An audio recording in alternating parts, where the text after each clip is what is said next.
And we're finally back. Special note on tonight and probably for a couple streams from in the near future for a bit. Nick will not be joining us for a while. Personal stuff. We wish him the best and hope everything will turn out okay. But other than that, we're here, we're back, and it's time to dive back into Middle-earth with our campaign. So to kick things off tonight, I would like the three of you to roll d20s, please. Why, though? Don't ask. Just do and get a perfectly average roll of 10. I'll get a perfectly roll of 8. I almost did it in Twitch chat instead. Oh my god. Perfectly balanced as all things should be. 13. I don't like how... Oops, I didn't change my... You don't like how what? We're all under 15.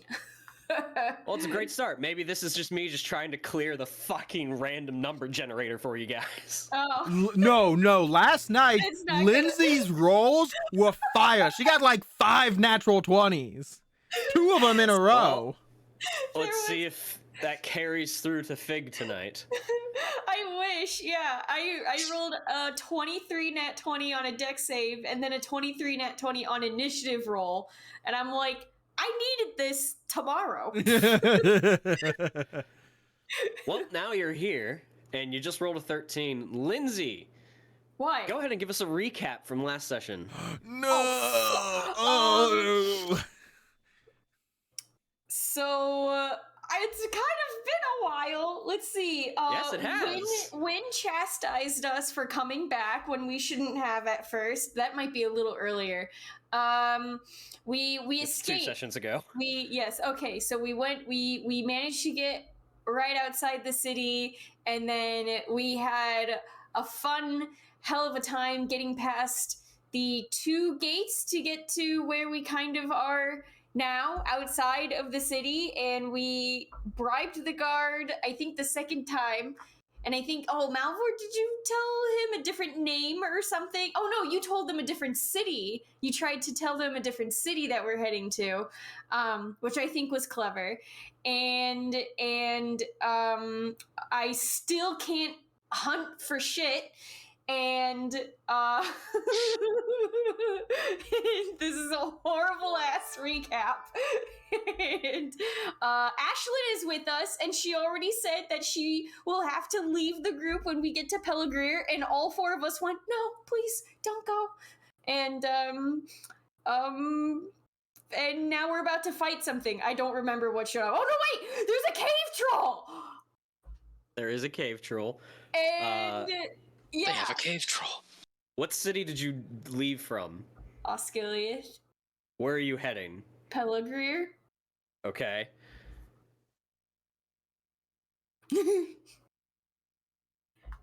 Go ahead and take inspiration for your recap. Quiz.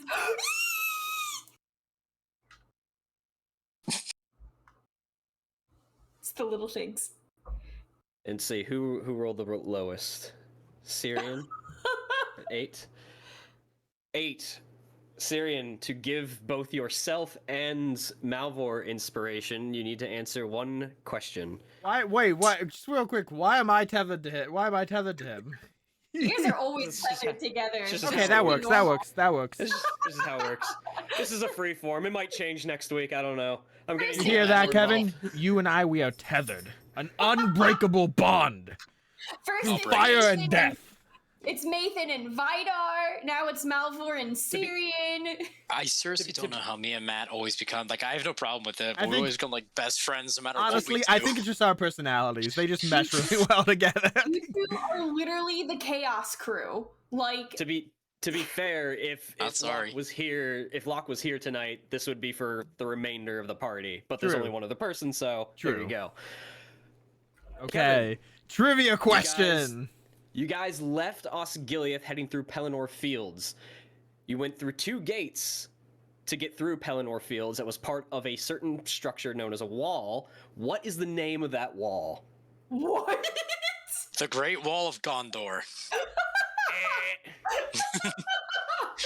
Is that your final answer? That is my final answer. Unfortunately, no. Matt, did you know before I feel like an ass? No, I would have had to okay, guess. Okay, good. Ramus Acor. Yeah, I was not gonna We would have guess been here that. all fucking night, and I would never have forgotten that. All right. Because So, I looked at my notes for last session and they're blank. So that doesn't bode Excellent. well. excellent. Yes, based off of what Lindsay said, you guys escaped Osgiliath and fled through westward through Pelennor Fields, and then heading down southward, heading for the city of Pelargir. You sidestepped some rangers that were in some woods nearby, and as you got further away from them, you did notice a hawk circling above them and then shooting downwards. That is all you were able to discern from that. Heading further south, Ashlyn took a day or so off of or added onto your journey and got you guys to a safe place to do a long rest, which is fairly rare in journeys. You guys got your long rest and then you headed out. Now, where we're going to pick up tonight, you guys have spotted some small, like grayish pale creatures, basically wearing practically loincloths and like having bone-esque weaponry and bows, a couple of mushrooms hanging out of satchels, and a fairly large cave troll. You guys set an ambush, seeing no other way around them, and let arrows fly as three of you pelted the cave troll full of arrows, and then thus the combat ensued, and that's where we're going to pick up tonight here with initiative rolls. Battle map! Wait, Okay. wait. Is that goblin on a fucking island? It's a rock. I'm not on the map. No one's on the map I saw Locke on the map, which was because I pre-placed them. yeah. That makes sense once I gave it more than 1 second of thought.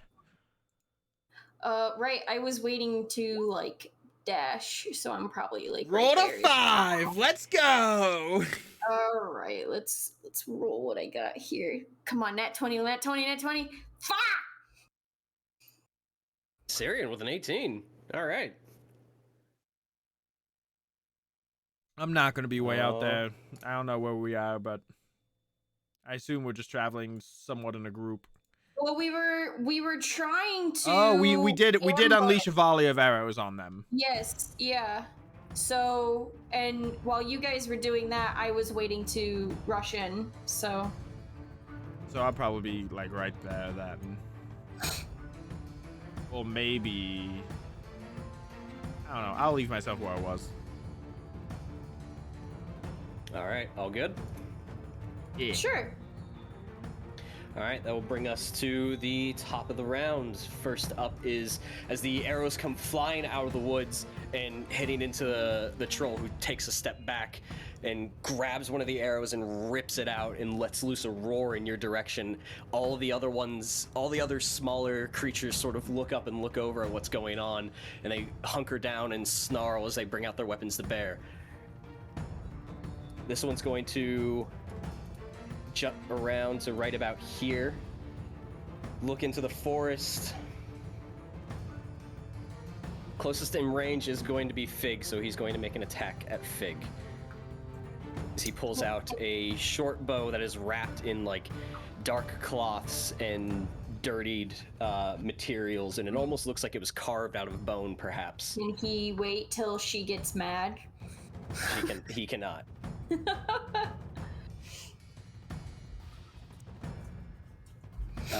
Natural 20 off the bat. That's great. Cool. You take 11 piercing damage, and I need a Constitution saving throw. Okay.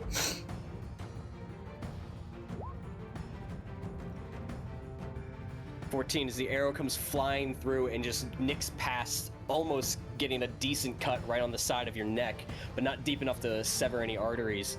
You reach up and you grab it, and you feel a slight burning sensation as it begins to spread through the rest of your neck. But you do fight it off. Not today. Cool. And just so you guys can all see. I love this. I love his Also- little, like, capelet. It's just like patched like leather hides and Yeah. furs. That's going to end his turn. And before I forget and go to the next person, all of you just give me a collective Shadow Lore check. And I'll roll one for Locke. I don't have advantage. Bring that back. 22 for... No, 21 for Locke. He is also set on advantage. 14 from Fig, 14 Cirion, 12 Malvhor. Okay. Good to know. That'll bring us to the other small creature who's going to take a shot at Locke based on distance. The 19 will hit for 5 piercing. And Locke will have to make a con save.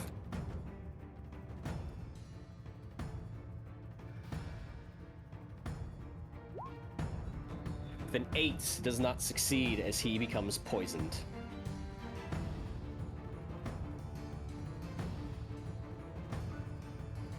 And this one is going to shift over here, back up a little bit, and use this bonus action to get half cover. That'll end his go. That brings us to Ashlyn. I'm going to move my mic over here because I'm facing this way, and that makes perfect sense. Oh, she is completely in range, but she's gonna get some distance between all of you and make up for the fact that she was sleeping on the surprise round and let loose 2 arrows at the troll. The first one is an 8, which will miss, but the other one is a 21 as the second arrow goes right into the right shoulder, dealing 7 piercing damage. That'll end... Does she have anything else? No, she doesn't. That'll end her go. Cirion.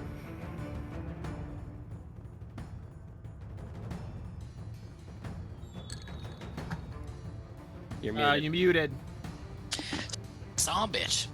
So if I move like down here, would I be able to see this boy?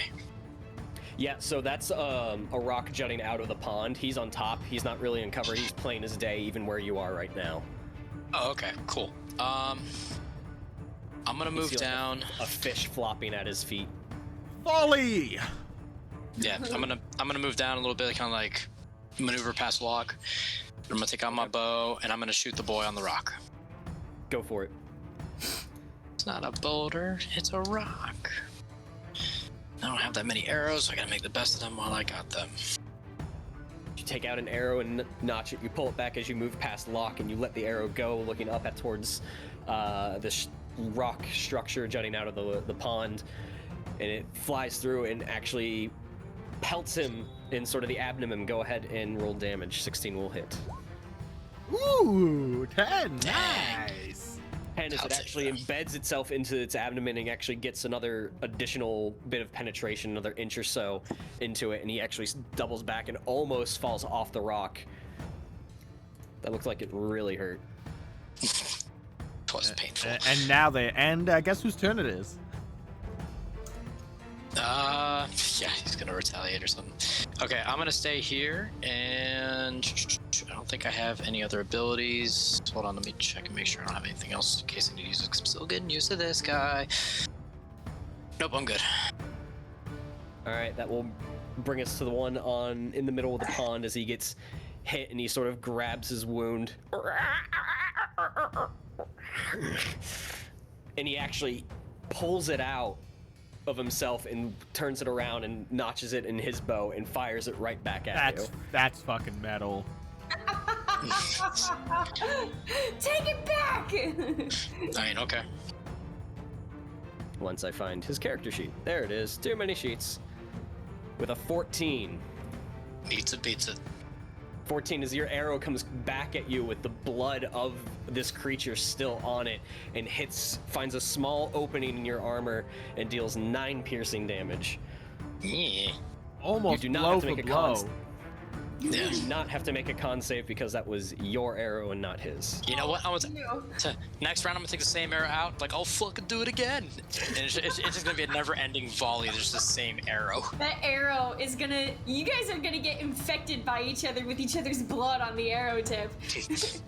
We're blood brothers. He's actually going to slide down the other side of the rock and into the water, now outside of everyone's sight from where they are. Aw, dang it! Next one is going to move here and take a shot at Ashlyn. With a 10, will miss. And he's going to use his bonus action to gain half cover. Fig. Well, him hiding behind that rock ruined my plan. That's fine. I'll just throw it at someone else, I guess. I'm going to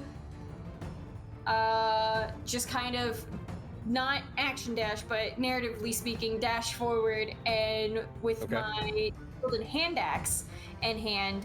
And as I run the full 30 feet, I'm gonna chuck the hand axe at the cave troll's face. All right, go for it. Go ahead and move yourself.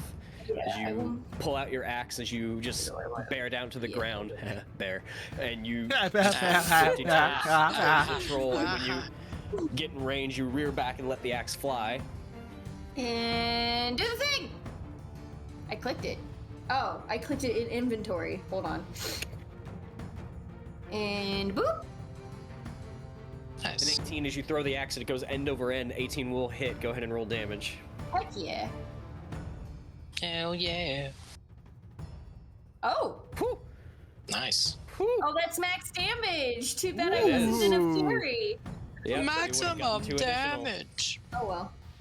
As the axe flies over and sort of hits him in the large belly area of his, and it looks like it does do a slice, but it doesn't embed itself as it falls to its feet. So it's right in front of him? Yeah. Okay. After that, I'm basically still like mid-run since that's all of my movement, but after chucking it, I'm then grabbing my actual axe. Okay. That's me. And Malvhor. I am going to. I think I am in range. I am. I'm just going from downtown. I'm going to knock an arrow and shoot it at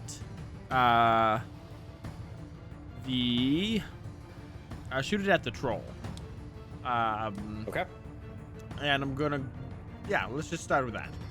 We'll worry about everything else later. Bam! Nope! The arrow goes through the air and it almost is right on target, but at the last second he takes up his hand and just smacks it away. No. That's a bump my table. I'm gonna go ahead and I'm going to pass a gift die to Cirion, and I'm gonna be like, Cirion, bring down the big one. Yes, sir. And that'll be the end of my turn. What's the gift die for, Malvhor? You can use it on attack saves, skill checks. It's a D6. What is it? D6, thank you. It'll bring us to Locke.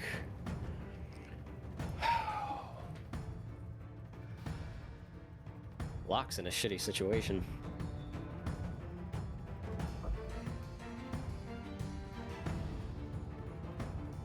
Take the shot, Check his Locke. character.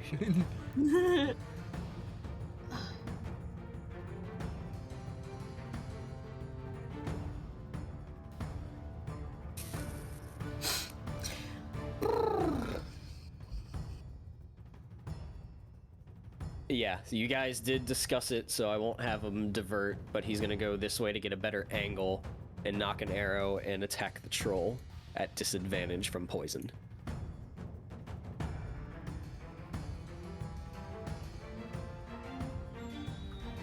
Then 8 will miss. How far away is he from me? 35 feet. That 35 might feet. be just a hair too far. Let me look at the distance we agreed on. Yep, we limited it to 30 feet, so he's too far away. Okay. Yep, the arrow just goes right past its head. That will bring us to the cave troll, who has some blood and ichor sort of coming from his front, and he's just sort of looking over the water, and no weapons on him, just basically sort of the one you would see in Fellowship of the Ring in Moria. And he just looks over and he makes eye contact with the closest creature, being Fig, and just gets up and starts lumbering and almost into a full sprint dead at you. I'm not a little scared because she's never seen these before. And did you rage? Right now, she has no reason to be angry. She'll get one very soon, though. and he is going to run up and make 2 attacks at you. Oh yeah, she'll get real mad. What?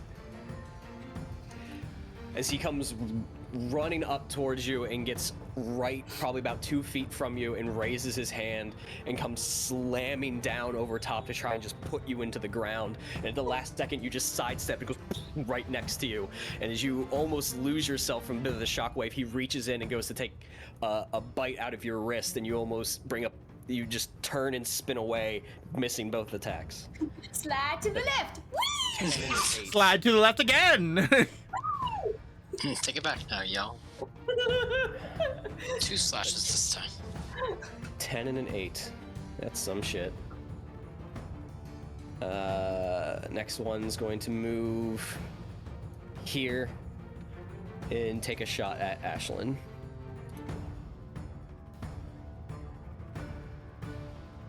The 19 will hit for 9 piercing. And she has to make a con save.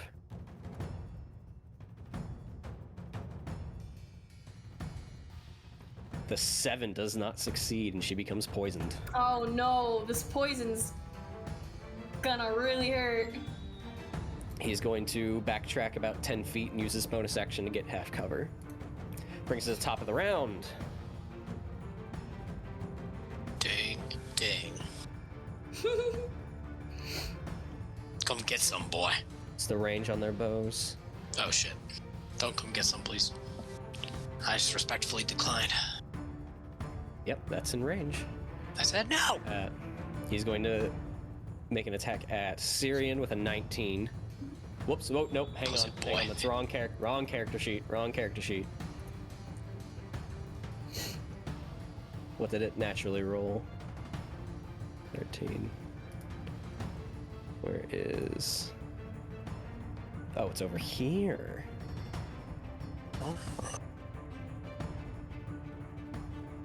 13. Misses. And he's gonna jut himself. Oops.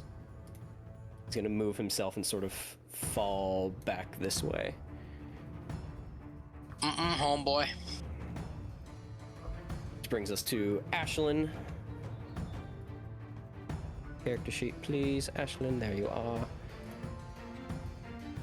She's going to move 30 feet this way.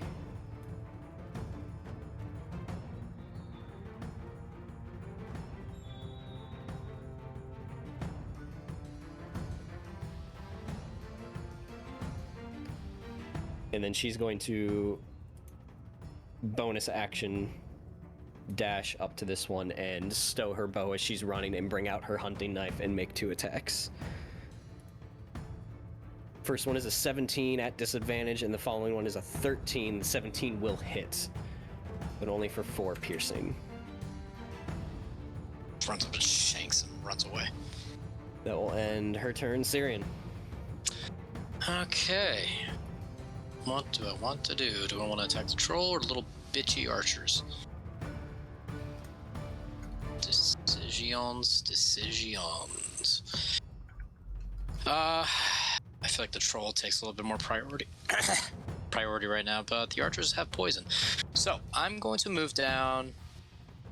Each one's 5 to here. No. And I'm gonna take a shot at this boy. Okay. He does have half cover. Oh wait, he still has half cover? Yeah, he used his bonus action to do that. Oh shit, okay. I misheard that one too. So I'm gonna probably move back because he's too far now. 1, 5. I mean, he's in range. His AC just gets a little bump. Okay. So you can still make the attack. I'm just letting you know that he is sort of slightly obscured. Crap. Okay, I'm actually gonna change and I'm gonna take a shot at the troll. Okay. Man, if I have character sheet back up. Boop. Okay. Ayo. Team will hit. Everyone's Cute. hitting but me. Let's go. And can I use the gift die on damage or is it just attack No, checks? you can't use it on No. damage. Okay. I couldn't remember that was a thing too. Okay. All good. All right. How long do I have the dice for? 10 minutes, I think. Sweet. Ballin'. Any Okay. bonus actions or movement? I'm actually going to move a little this way, still kind of like hugging the tree line. And yeah, it's my turn. Just for my own knowledge, was the arrow that you've shot at the cave troll the one that you shot at the? No, the that guy. was returned to you? No, the goblin ruined it. He hid because he a Okay. bitch.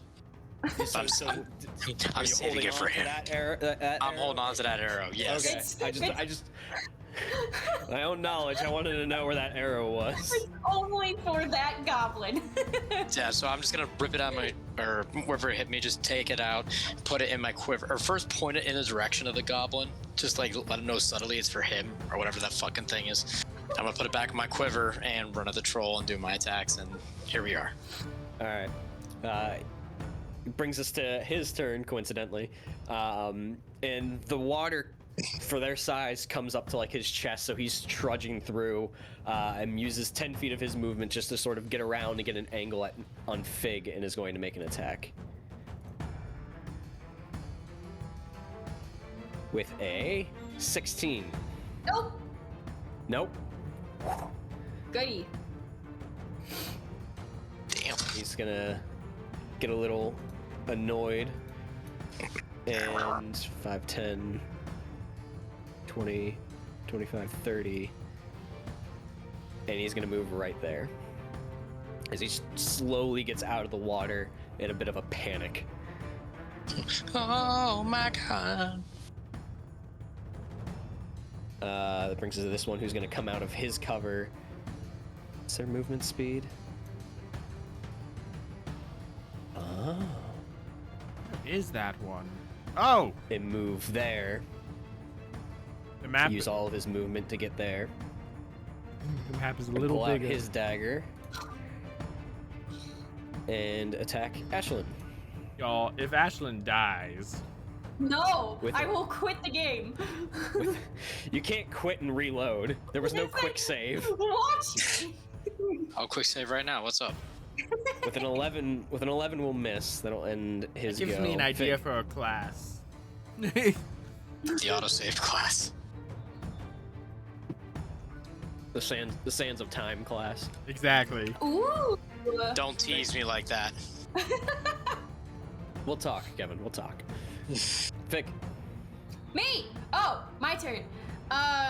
So Troll just made 2 attacks at Yeah, you that yeah, just yeah. barely miss. So I sidestepped twice and then did a quick duck from the arrow, and then I'll just look at the troll and there will be like a flicker of amusement on my face with like a quick crooked smile before I grip my axe and then just let out this bestial roar at the troll and get into a fury, and then do a spin and axe it. Go for it. And yeah. As you let loose that roar to get into your fury, and you look up at your opponent, you almost swear there's a bit of like a smirk coming across from the troll. Yep, that's what I was figuring. They're gonna have a fun time. Where is my axe? There it is. Where's my super suit? 13, as you let loose a roar and you meet eyes with this troll, and you sort of move into his open stance now that he's sort of recovering from his attack, and you swing upwards with the axe and actually connect into the lower abdominal. That does hit. Oh! Go ahead and roll damage. It's one-handed, so that's 8 because I'm now in a fury. So now that you're the first one to sort of get up this close to them and you actually feel the attack connecting, you get you hit a really sturdy hide that almost resists the attack. Then you don't get near as much force behind it as you thought. Right. Trolls. It's really hard to tell with the arrows, especially most of them missing and not doing a whole lot of damage. Right. Is But that... now you actually feel it. There is resistance there. Okay. No, I won't ask that question. I'm more curious of how Fig will end up learning more about this troll, especially through combat, since she's never seen one. Probably just heard of one, but that's probably lore for her for later. I think. But since I did that, I would like to, as a bone. Nope, can't. Nope, Already you furied. That's. I'ma stay put and be mad. So say you do have movement still. No, I'm all up in his face. All right. Malvhor. Malvhor is going to move 30 feet directly east. Puts me in a good range of most people. Does the goblin in front of Ashlyn have any cover for me? No, not from your angle. Okay. I'm going to knock an arrow and loose it against that goblin. I should have done. Crap. Okay, next time. Bada bing, bada boom! Money! Will hit. 3. 3. All right. Anything else? I'm gonna go ahead and pass a gift die. I just burned through these so fast. Yeah, that sounds right. I'm gonna pass the gift die to Ashlyn. I'm gonna yell out, Look out for your rear, Ashlyn. All right. She gets a D6. A D6 add to skill check, attack roll, saving throw. Good to know. All right, that brings us to Locke, though despite being poisoned, is going to... He's going to use 10 feet of his movement to fall in sort of behind Fig during the flurry of blows and exchanges between the cave troll and Fig, and hoping the chaos there is going to be enough for him to bonus action hide and obscure the rest of his movements. Once I find his thing. Oh god, too many things. Panic. Panic. Locke, where are you? There you are. The 10. We'll see if it does anything.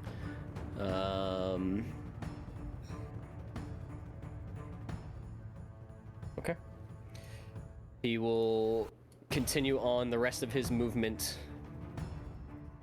here and draw his sword and make an attack at the troll. Still at disadvantage. 10 will miss. Did he move? Plus... Did he move? Fuck! Keep moving him 35 feet out of my range. I'm just gonna look. I'm gonna look. Why do you keep going too far for me? As he slides in and he's sort of like, you see him slowing down a bit from the poison. He slides into the spot and makes a wild attack and misses as you yell that out.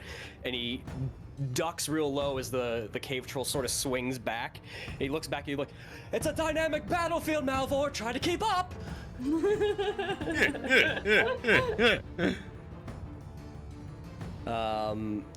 10 will miss, but he has a d6. Right? No, I gave it to Ashlyn. Oh, that's right. Sorry. Because Ashlyn has 2 goblins next to her, which is why I gave it to her. Brings us to the cave troll, who now is going to make 2 attacks, 1 at Fig and 1 at Locke. First comes the slam at Fig with an 18. Oh, yeah, that just hits. And then he rears back and leans into bite at Locke with also an 18, which will hit. Fig, you take 16 bludgeoning damage reduced to 8. Oh no. Sorry for the gross hit. sound, everybody, but holy shit.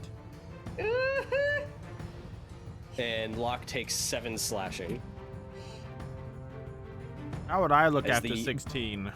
As the bite comes in sort of like the top of his shoulder, and he barely gets out, and you see a bit of like the cloth and the armor get pulled away, and he reaches up to his shoulder. You sort of look at Locke, and he's really panting and looking really beat up. Crap. Yeah, it was bad enough just taking 11 from a goblin.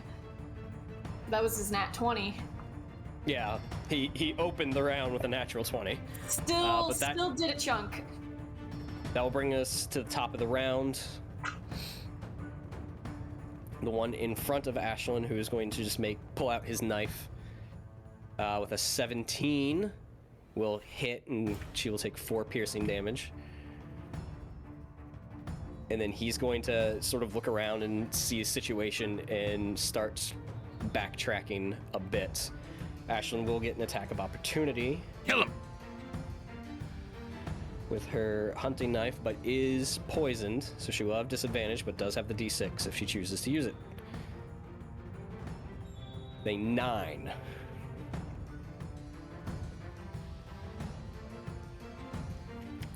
She'll roll it.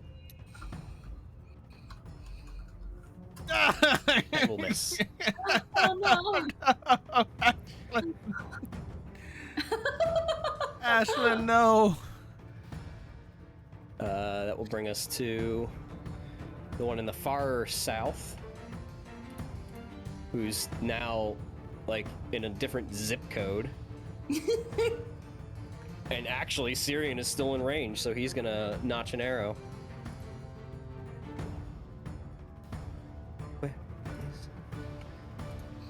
For a natural 20. Against Oh, who? Ashlyn? No, Against Cirion. Oh, okay. I just heard the in part of the name. Yep. Total of 8 piercing, and I need a Constitution saving throw.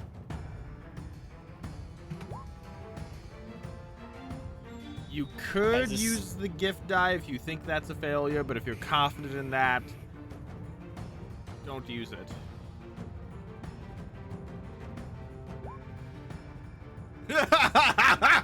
Why are all my gift 13. dice 1?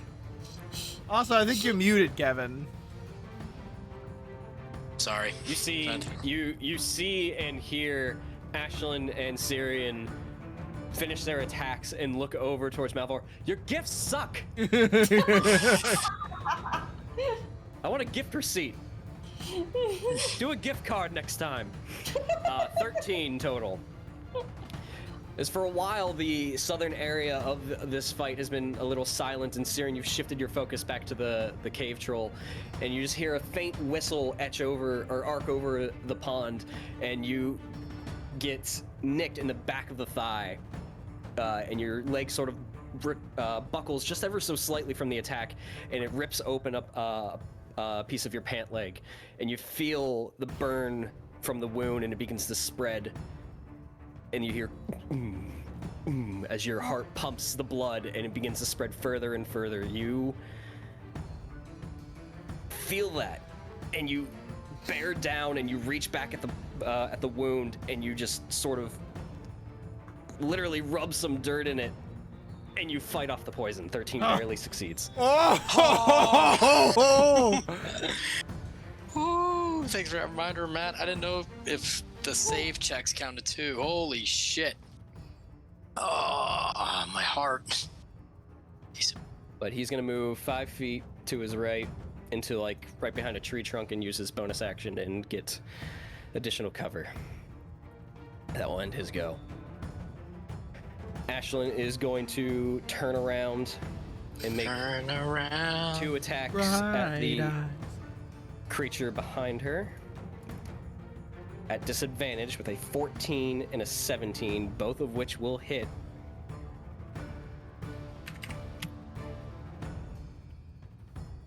As you see her make an attack out as the one flees and she stumbles forward and just sort of lowers her shoulders out of a sigh and immediately turns around and whips around in like a 360.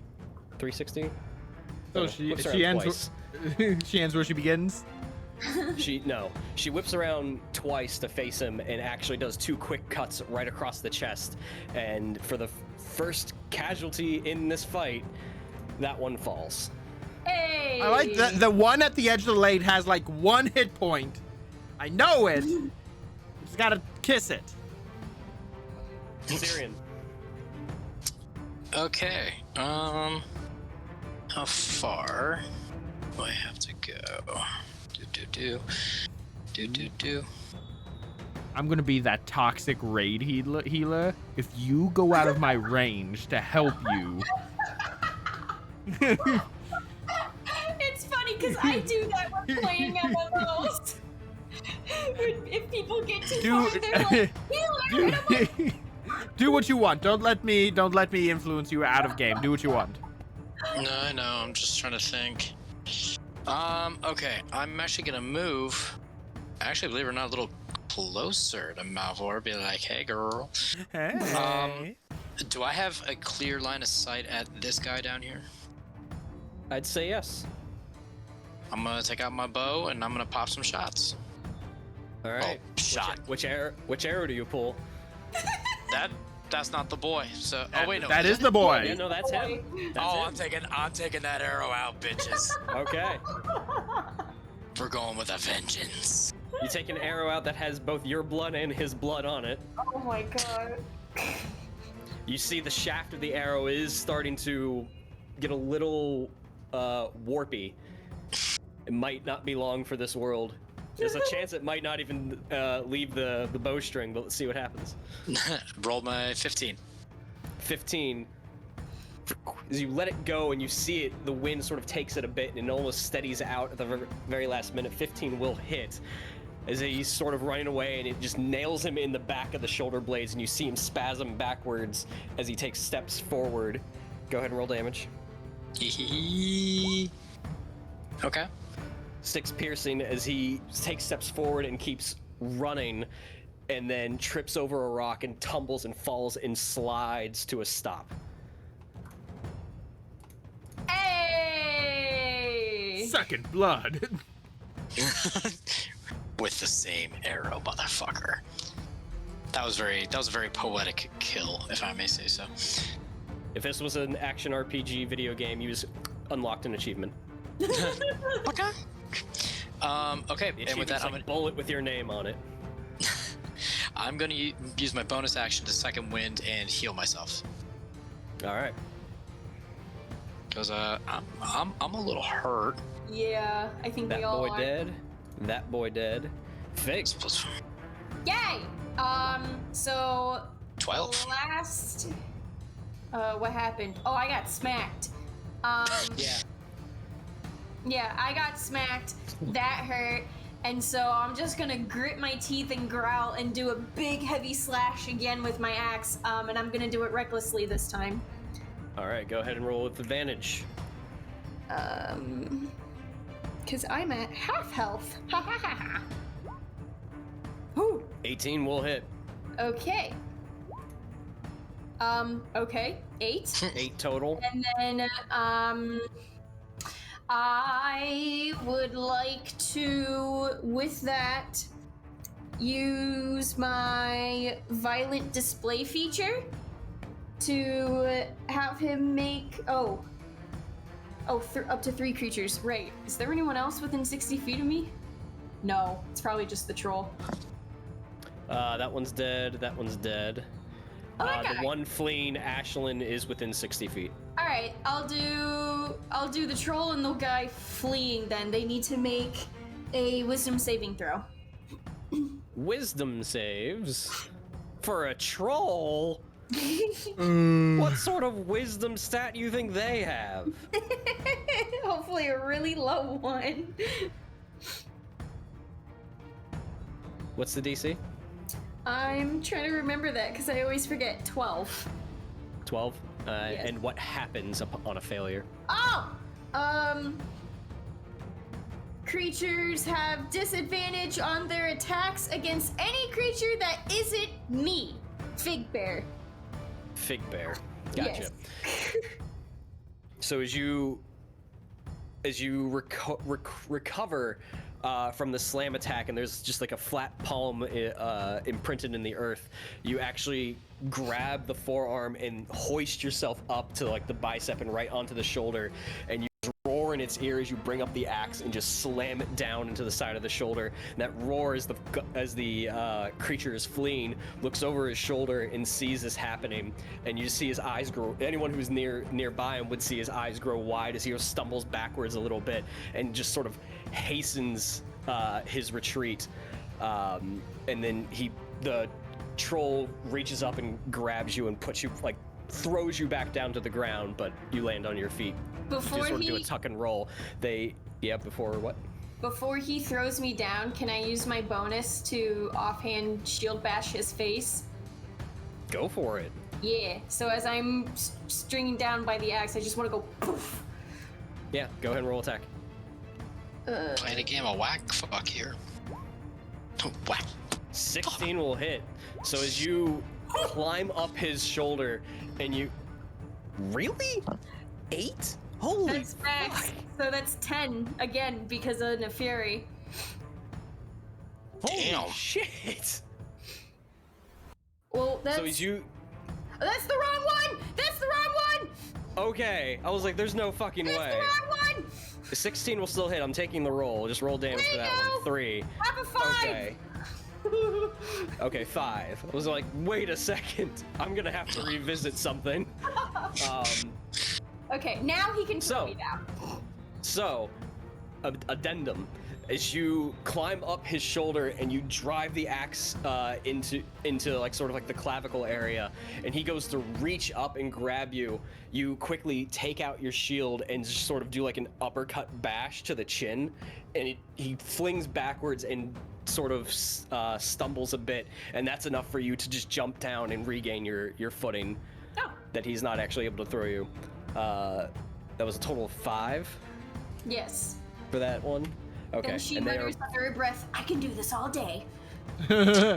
How great would that would have been if that was the killing blow? they both failed their saves, so they both have disadvantage on attacks that are not fig. Good, come hit me, mofos. I'm done. All right, Malvhor.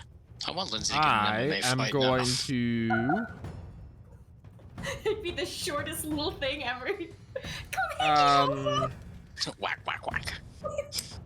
I'm gonna go ahead and stow my bow. And I'm going to draw my broadsword and run up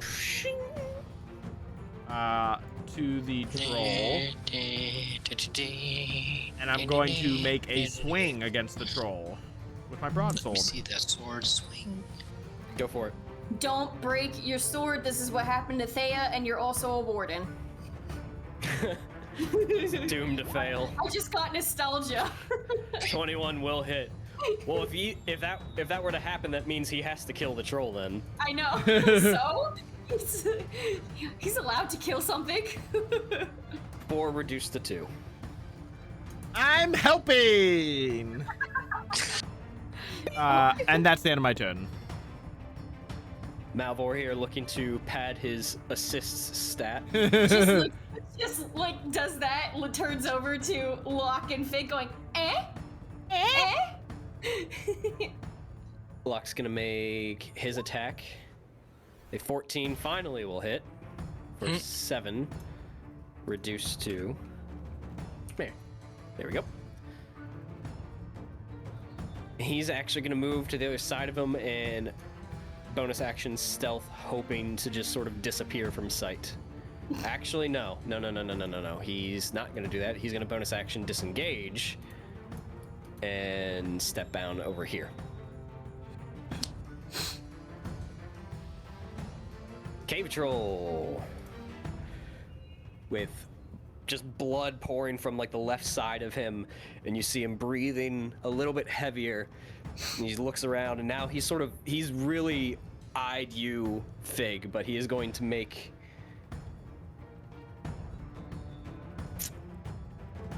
I think I made a mistake. Oh, he has straight rolls on me then. Did you recklessly attack?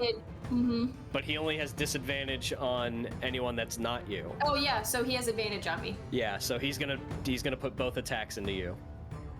Figures. At advantage. That's what I wanted anyways. First one's a 22. Is that what I wanted? And the second one's a 19, sorry. Oh. Yeah, they both hit. Alright, you take a total of 24 damage reduced to 12. Oof! How you looking? I cannot take that same number again. Hey, she gets hit and she's like, she's starting to pant. She's getting really bloodied. Her face is full of anger, but it's getting a little obvious that this is probably. Is this the worst she's been? Pretty close, if not already. This is probably the worst people I've seen Fig as.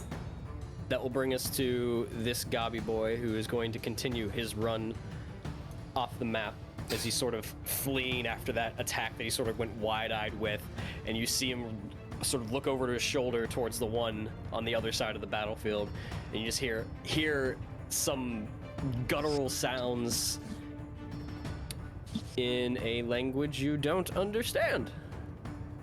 None of us speak black speech? Is it recognizable at all? In terms of what? Like, if we may not understand it, but can we tell what language it might be just by the specific sounds? Give me a traditions check. A, B, C, D. There it is. Puh. I barely know Westron. You honestly, up until the point you got to Osgiliath and started going on these bits of journeys, you haven't really encountered too much of, like, these sorts of creatures. You're mostly used to natural wolves, bears, birds, those sorts of things, especially being out of the Greenwood, so this is just foreign to you. Okie dokies. That will bring us to this one. What sort of range we? Oh god, that rock blocks his view. Huh. Oh, at that rate, he's just going to action dash and flee.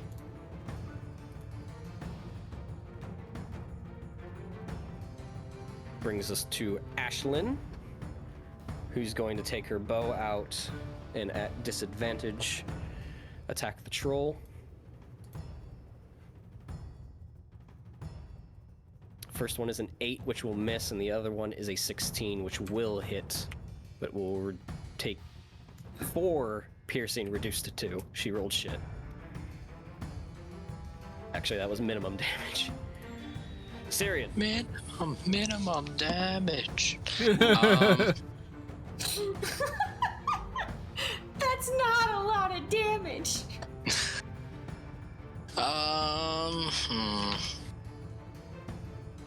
Yeah, my hit points are okay-ish.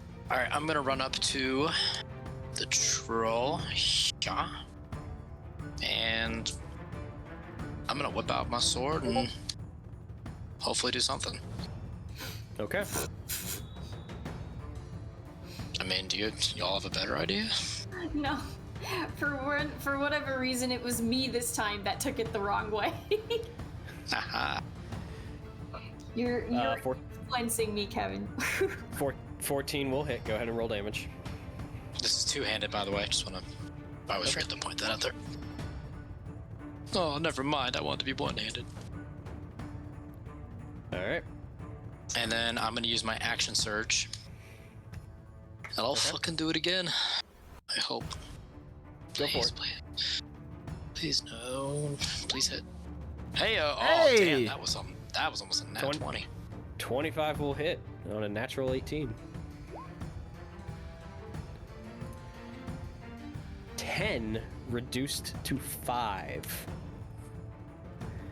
As you put 2 slashes into him, or 1 slash, and then you follow it with a forward stab right into the side of the troll, and you actually get a decent way in past the resistance, and you just see the blood begin to pull out and just drench your sword, and you see the troll stammer a bit, and then just shift his head over towards you, and just snarl. He's still up. Did I just miss you saying action surge or something? I was like, wait, Yeah, technically. he action surged. Okay. Yeah, I action surged. Sorry, I dazed for a second and then went, what'd I miss? I'm a slashing. Make sure I don't, because I always forget what abilities I have. Yeah, I think I'll be okay with that. Okay, yeah, that'll be my turn. Okay. Fig.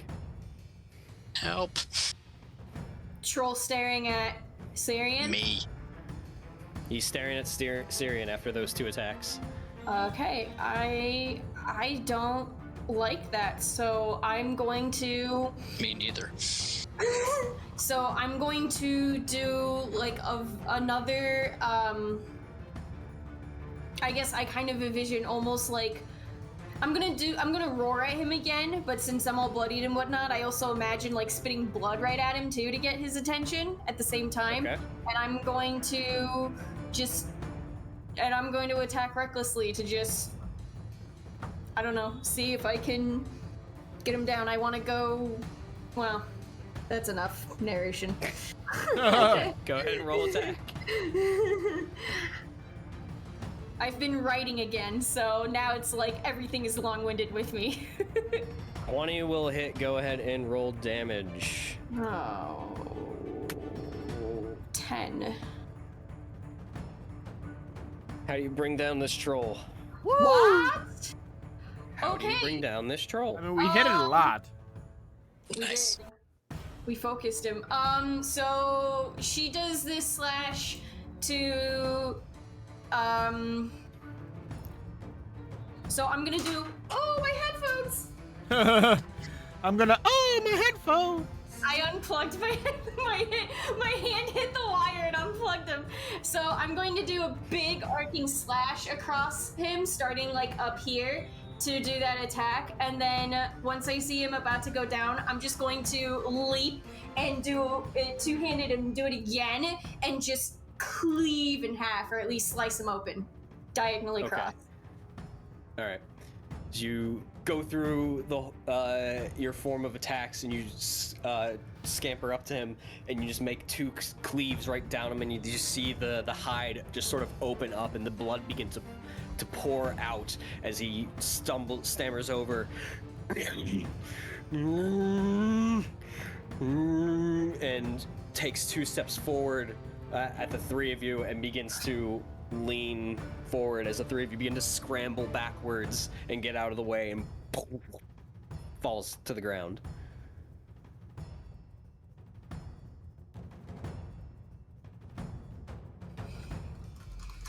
Whew. Good, because if he hit me again, I probably would have went down.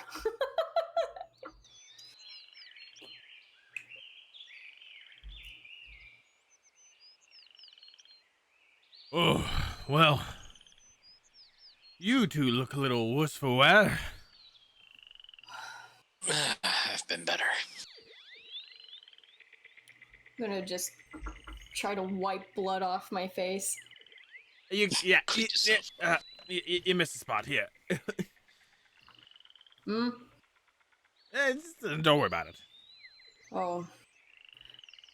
And Does the troll have anything on him? Go ahead and give me an investigation check. if you look at Malvhor, Malvhor is spotless and unwounded.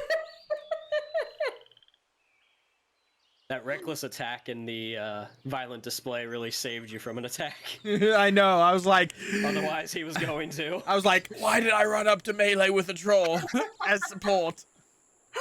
I know why, because I have 4 arrows left. Like, I have 2. Can I go? 5. This troll is basically in a loincloth and nothing else. There's really nothing on him. You don't really seem to find anything of any interest. I'm gonna like search Couple through of- the loincloth. Couple of like bones, like in like the side of like what the waistband would be, because he has no pockets. But I'll that's take the about bones. it. Okay, yeah, you know. That's kind of what I wanted anyways. Otherwise, I was about to pull one from inside him. Oh Oh, my. that is, Mom, can you pick me up? I'm Oh. scared. You can add 4 nondescript bones to your inventory. You're not quite sure where they came from or what they belong to. Is this a good point to call it a night? Actually, you can give me a nature or a medicine check. Sweet. Oh, I wrote nondescript check because I heard nature medicine check from you. Hold on. Nature. Thank you, Paul, for clipping that. What did he clip?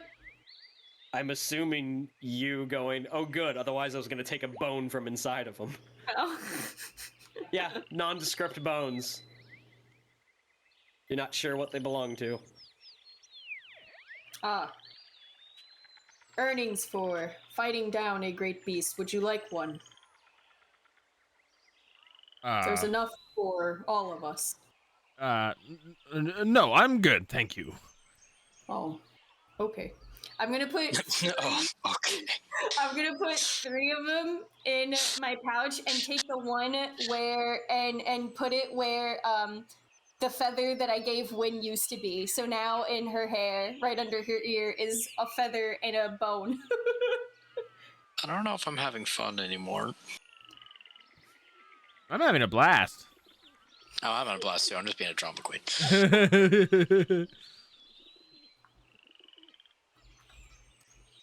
Can I scavenge these creatures for arrows? You can certainly try. Go ahead and give me an investigation check. Considering that they were plucking mine, cheap fucks. You only plucked 1. I don't care. Damn it. A lot of the ones that have been shot throughout this encounter have broken in some form because they didn't actually make purchase of the target and they sort of hit something that sort of shattered the shaft. You do recover 1 arrow though. Yay! It's the same one as before.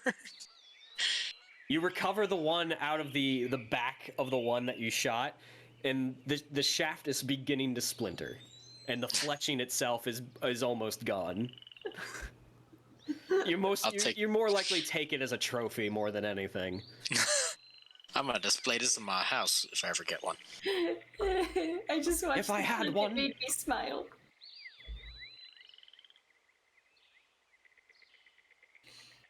Yeah, that's all I wanted to do. I'm ready to push on. I would like to, after that, and now feeling the adrenaline / fury leave me, I'd like to stagger around the lake and try to find specifically what I know as Athelis or anything that I can eat to help replenish strength. You can eat the flesh of the troll. No! See, I did have a Troll, you thought. gain its power. I did have a thought about. Consume it. I did have a thought of something like that just because of Fig being curious, like, is this beast do I eat? But she's not that dumb. She's not really dumb at all. That would be something Jade would do. Go ahead and give me a survival check. I mean, Jade and Zips would totally do that. Jade, oh my god, like, do I eat this? And you would just encourage it. Did you say survival? Yes, I did. Okay. Alright. Herb lore, don't fail me now! 10. Eh. You don't find any atlas. It doesn't seem to be in the correct sort of biome, if you will, for it to grow. But I might around know the that pond, you do find one water lily, white water lily. I angrily What? eat it. You eat the water lily. No, I won't. I know better than that. Okay. I was about to go look up effects if there were any. Oh, wait. Did I get... my inventory says I have 3 bushels of Athos. Yeah. I never picked up herbs that I gave to, Nope. what's her name? Mana Ame. For, You didn't for visit her. salves. Wait, but are You did those not- the things from my No one- inventory and I forgot to... I don't know. I'm not in charge of your character sheet. I'm going to assume that the herbs I have in my inventory are what I gave to Mana Ame, because that sounds right. Okay. So I have 1 water lily. 1 white water lily. Yes. Then I'm going to grumble and growl to myself and meet back with the group. All right. Well, should we push on then? Or do you two need a short rest after the, that troll hit you pretty hard? I got hit more by the arrow than I did the troll. Heal from that. I wouldn't say no. Well then, let's Perhaps. let us take a short rest, and I shall regale you the story of the other time I saw a troll. Alrighty. I think that sounds good. I don't need to use any hit die. So I'm just gonna go ahead and spend the whole time doing campfire tales, so everybody can gain a 1d6 for every hit die they spend.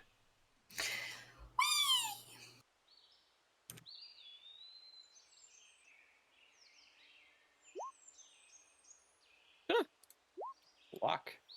Ooh, Cirion. Oof. Yeah, good thing we had that D6. Alright. Well, I'm back to full. Second wind saves my butt.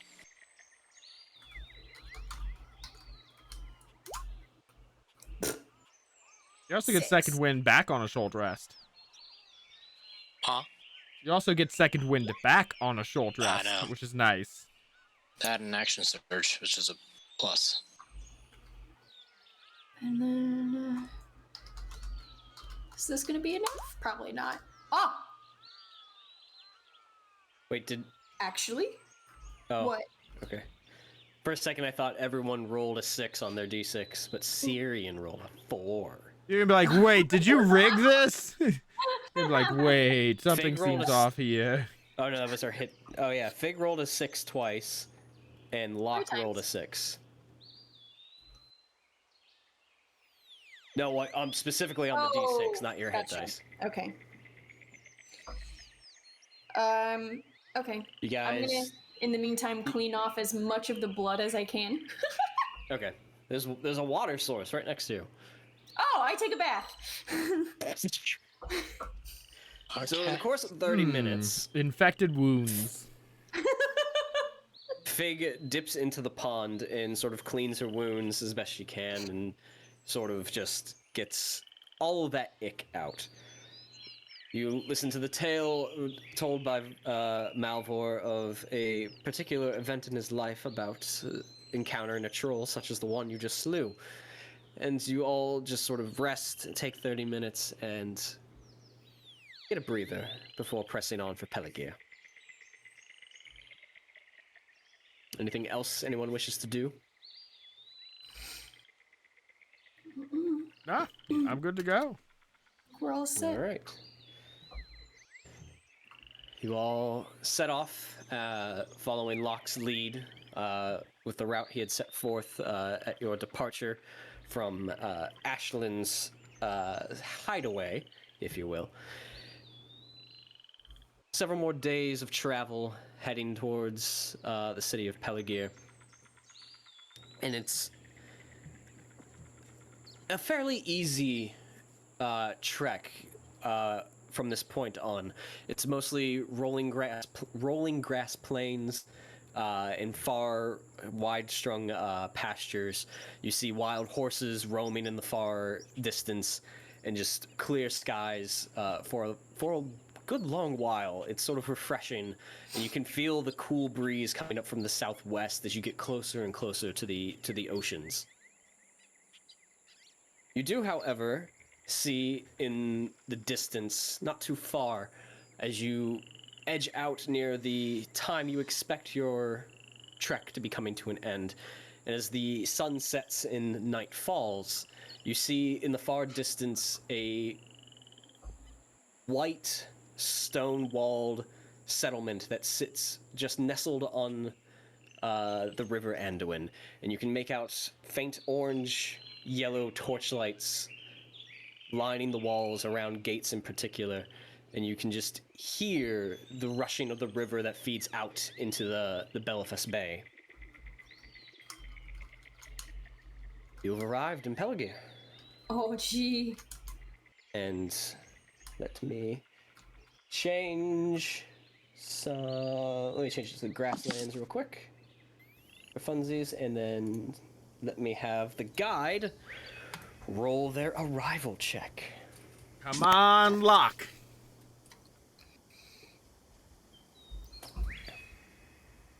Which is a D8 plus 1, considering the embarkation and the route you guys took. A 4. Okay. So as you guys arrive at night, Straight to getting jail. closer and closer. Straight Sorry. to jail. Sorry. No trial, no nothing, jail. We get caught again. I noticed Cirion has left us. I will press on regardless. You guys are walking, and Cirion just sort of falls through a hole, and you're like, oh well, keep going. Oh, wait, what- how close are we? We just see it in the distance? You see it in the distance. It is becoming nightfall at this point. Is there time and or opportunity to try hunting? Try Sure. is the big Sure. word here. Go Okay. ahead and give me a survival check. You can see the city. In fact, as you sort of reach the zenith of a small hill from where you are, and you can see into like the lower valley of the region, you can see small farmlands and homesteads outside the walls, and even dirt paths that are feeding into the city. Okay. For the love of Valor or everything, give me something. All the marbles. I clicked! Okay, I believe you. I don't know. Ah, What'd you roll? I'm not looking. a 15. 15. So as you recall, in your long rest at Ashland's hideaway, she had enough rations to get you the remainder of the way without having to succumb to anything. I know. I know, I'm just reiterating for everyone's sake. Oh, okay. Just in case they thought you were doing this to supplement or anything like that.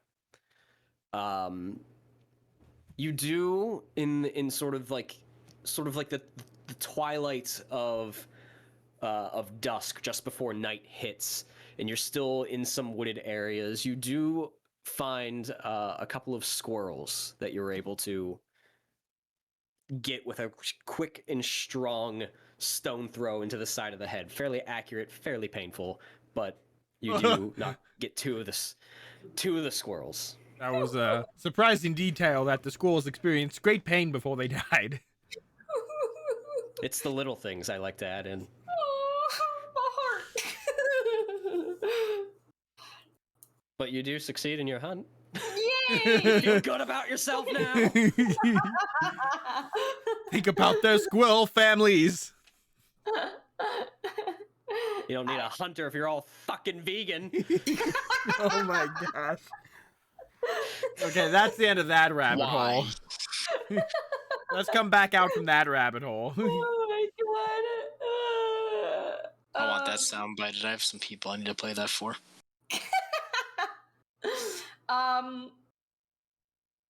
Oh, we're not. Are we? Oh, it's nightfall. Yeah, and the we'll- city's still in the distance. Are we stopping for the night still? No, I think we're entering mean, the city.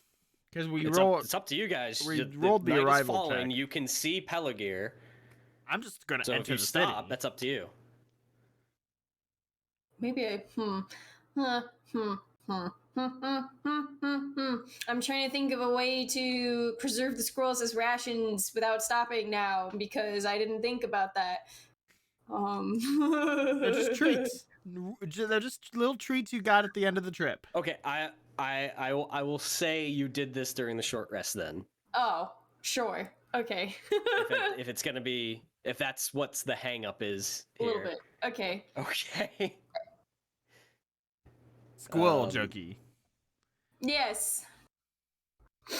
Oh, apparently I have 5 rations in my inventory. Same. Oh. Okay. Oh, that might have been from Ashlyn then. I have 0. So. Forget where we got ours. I So got as you guys head off in and down towards the valley near the river, heading towards the city, you walk through large sort of golden fields of what looks like wheat and corn and other things like that are being grown for these farms here. And it is night. You see a couple of lights flickering from inside a couple of homes as you make your way through and heading down towards the main gate. You get about halfway there, and you can see at this hour the gate is shut and barred. And you get all the way towards sort of like the big, large wooden double gate into the wall from the western side of Pelargir. And it is lit on torches from the outside, but it is shut, and you do not see a guard. Is there any sort of like a little man door for little men? You do see a man door carved out in sort of like the like a postern gate within the gate itself. There is one, but it is also shut. I'm going to go up to the door for little men, and I'm gonna knock. Okay, you knock on the gate. A couple of beats pass. A little slot in the door opens up. You see a face sort of pressed against it with like dark circles under his eyes and scruffed and sort of almost like orangish tanned skin. Yes. What can I do for you? It's past curfew. Oh, well, I mean, we're new to town. We haven't been here. Most of us haven't been here ever. Unaware curfew was in effect, but we just finished our trip here, and, you know, it would be nice to, you know, enter the city so we'll be safe for the evening, for the night. Is there, any way you could just manage that for us? You know, we're just weary from our travels, and it'd be nice to be safe for the evening. And you got this little door, you can just let us in. I'm going to go ahead and use my discourse. Okay. To try and just persuade him to just let us in. I'm just trying to be friendly. Well, so I'll stop you there. We're actually entering an audience phase Oh. because of this. Because of the arrival check has put you past the hours, and in order to progress either with information or in a direction you wish, we are going to be doing an audience with the guard. Okay. So since you stepped up, Malvhor, you can be the one leading the audience and sort of take the reins of introducing your group. You are a man of Gondor. Go ahead and give me a traditions check at advantage for being Gondorian. Oh my god.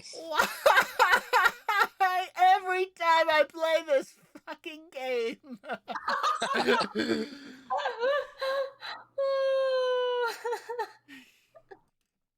It's it's not even just this game. Last night I was rolling shit too. Thank goodness. Maybe Matt's the problem. Just kidding, Matt. I love you. I love you too.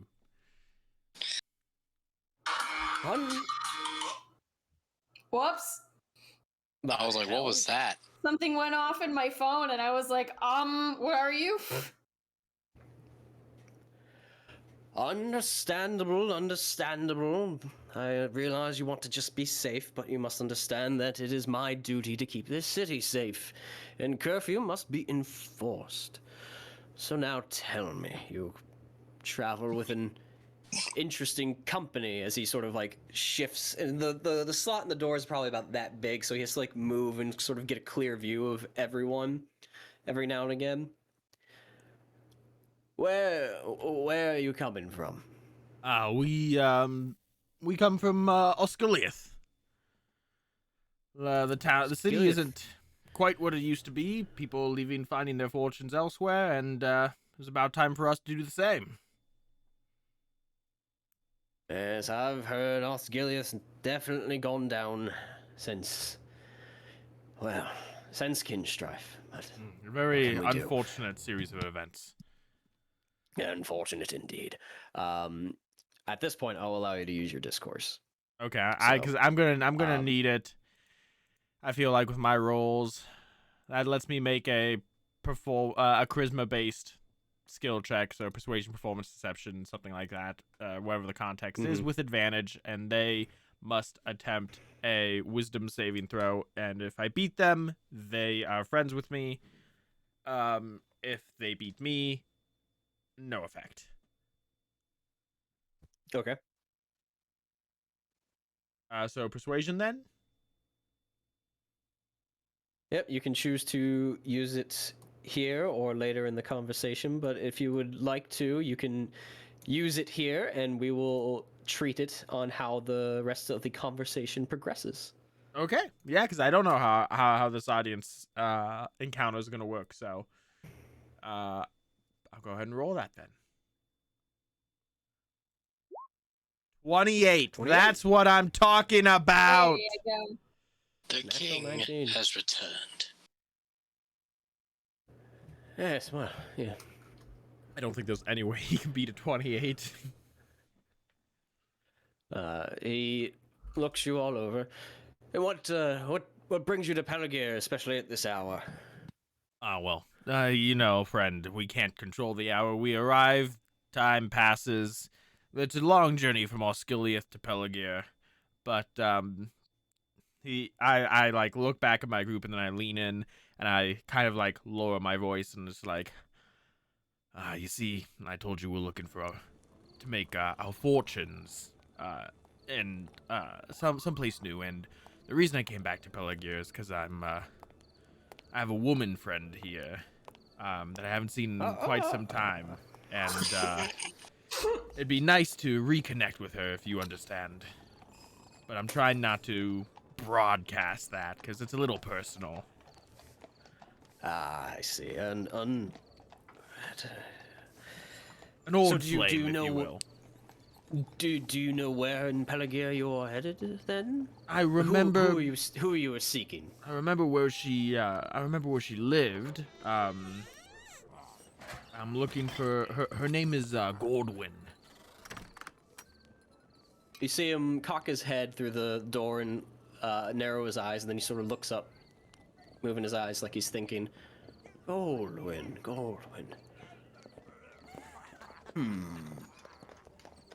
It has been some time since I've seen her, so she might have moved, but I do remember where she used to live. You wouldn't be You wouldn't be talking about the stable master, Goldwyn of Pelargir? Am I? Out of character, am I? I'm just gonna That's new to say, you. in the moment, Malvhor's just gonna say, yeah, that would be her.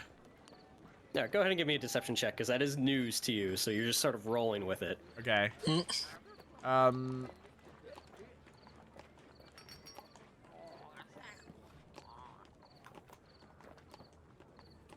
Oh, I'm not proficient in deception. 18. Okay. Oh, and you see him sort of step away, and the little door shuts, and then you hear a couple of latches. The door opens up. He's holding a hooded lantern.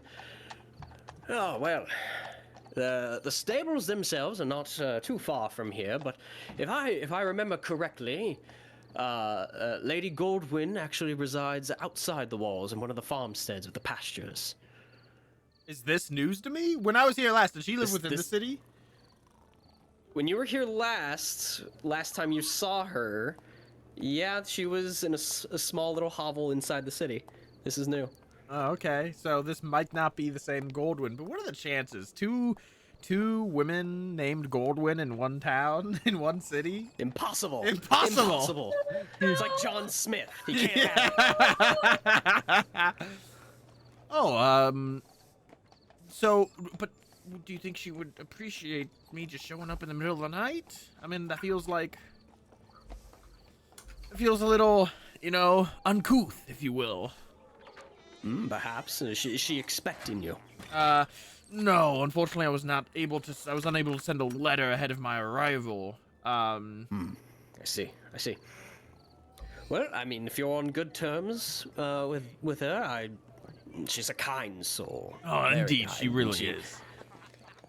Deep love for the horses, and honestly, our stables have never been better. If you're friends with her on good terms, I'm sure she would be understandable. But I do not personally know her. I've only conversed with her every now and again as she brings new stock into the stables. You could certainly try. I could point it out. It's just over there, and you see maybe about 150 feet away, sort of off the wall, out into the pasture. You see, not in farmland per se. You see a small like thatched roof home with a large cleared out space of just sort of plains that's sort of fenced around, and a large barn that sits out in sort of like the center of it. Well, thank you for pointing that out. I think I'll risk it. Who knows? Yes, of course. And if you must, you can certainly come back and make your way into Pelargir. There should be some rooms available at one of the inns, and of course. But if you're seeking the stable master, she'll be over there at this hour. Hey, Maxie. Well, thank you very much. And my apologies. I don't seem to have gathered your name. Ah, yes. My name is Xander. Ah, yes. Night Watchman Xander. Thank you, Xander, for your help. And if I need anything else, I will make sure to come talk to you, friend. Very good. This is the only entrance on this side of the bank, so if you come back within the hour, then I will be here. And if I don't come back within the hour, I'm not coming back tonight. Sounds like a deal. Take care, Xander. You as well. As he hangs the lantern off next to him, and you guys sort of step away, and he closes the postern door to the gate. We're not going into the city right away. We're gonna go check out the stable master. Okay. Why? I'm taking a risk. What are the chances you think there are multiple people named Goldwyn here in the city? Would I know how common of a name Goldwyn is? Give me a traditions check. Have only heard this. You never know until you try, kids. I'm actually proficient in this. God damn it, I am doing a math roll. It's a math roll now? It's named after 7. Something I'm proficient in, I sucked at it. 7. You're not sure. It's just a 7 night for traditions. Okay, well, I'm gonna lead the party to the stable master's house, and we're gonna see if this is the Goldwyn I'm seeking or not. Okay. You make your way away from the gate and follow one of the dirt paths that sort of protrude down from the gate and hang a left, going down. You can sort of run parallel with the walls for a bit, and you come to a small thatched roof cottage. And you can see through one of the windows a flickering of a lantern light from the inside. But you do cross over a small sort of fence and up to the main door, which is closed. How much of all of this is a culture shock for me? For you? Yeah.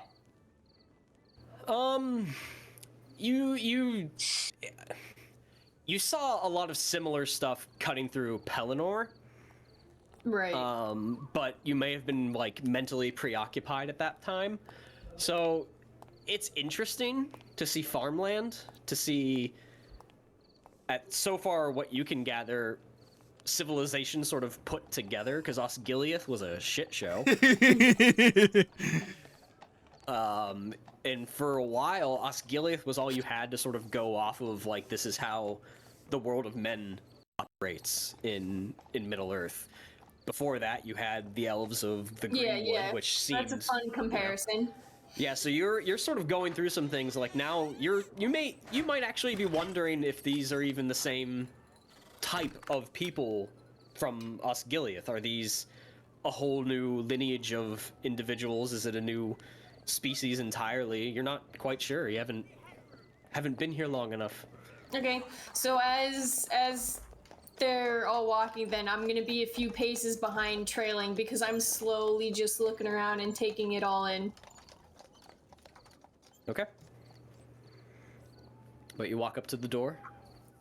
Yeah, I walk up to the door, and I simply knock. You knock. You sort of sit there, shifting your weight, waiting. It's gonna be real awkward if this isn't the Goldwyn I know. I want to, when he does that, I want to like be out of sight, like just lean against the corner or something and wait to see what happens. I don't want to be right behind them. All right, so you sort of move off out of the way. Less unfamiliar face, yeah. You have Malvhor at the front knocking with his outgrown beard and hair from prison. I'm wild! And Cirion, Locke, and Ashlyn sort of standing behind Malvhor, just sort of waiting. You knock, you wait, there's a couple of beats of silence. And then you begin to hear footfalls from inside, sort of creaking of floorboards, and you hear a bit of a latch from the inside undo, and the door swings open, and immediately, as it opens, you see a decently lit interior. Very rustic. You see a table and a supporting beam for the roof, and that's what you immediately see. And you sort of think, wait, who opened the door? No. And you shift your eyes down, and you see a small individual with blonde hair looking up at you, and she just goes, "Hi, how can I help you?" And that's where we're gonna take a break. Oh, no! Don't go anywhere. We'll be right back. Oh no! For this revelation.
Hail, adventurer. Are you a dungeon master with a desire to transport your players to fantastical settings? Perhaps they are deep in the dungeon of a mad lich.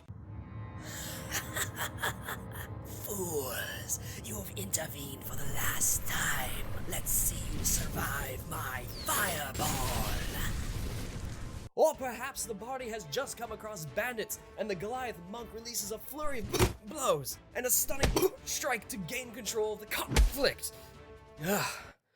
Nice rolls on the attack. Or maybe the party is taking a breather after another difficult quest. If this sounds like something you want at your next ttrpg session, then head over to battlebards.com.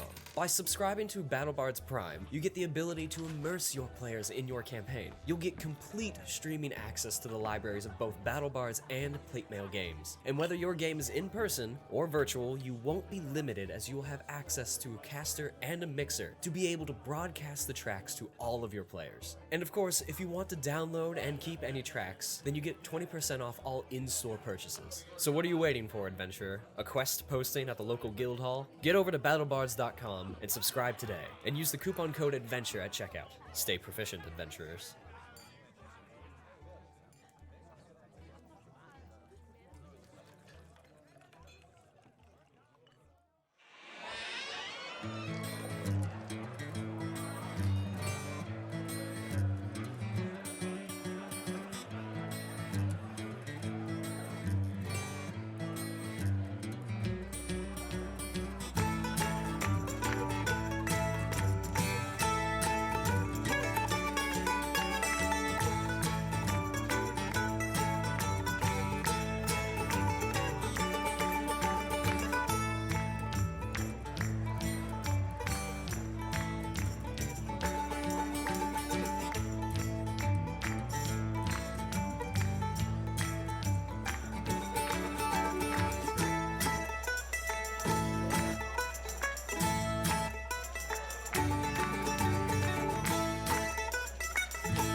Hail, adventurer! Are you a dungeon master with a desire to transport your players to fantastical settings? Perhaps they are deep in the dungeon of a mad lich.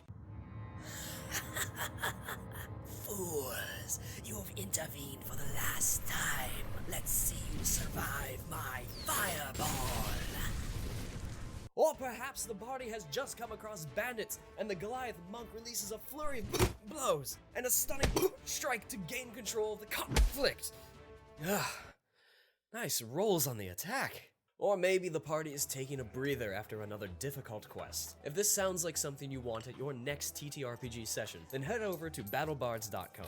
By subscribing to BattleBards Prime, you get the ability to immerse your players in your campaign. You'll get complete streaming access to the libraries of both BattleBards and Platemail games. And whether your game is in person or virtual, you won't be limited, as you will have access to a caster and a mixer to be able to broadcast the tracks to all of your players. And of course, if you want to download and keep any tracks, then you get 20% off all in-store purchases. So what are you waiting for, adventurer? A quest posting at the local guild hall? Get over to battlebards.com and subscribe today, and use the coupon code ADVENTURE at checkout. Stay proficient, adventurers.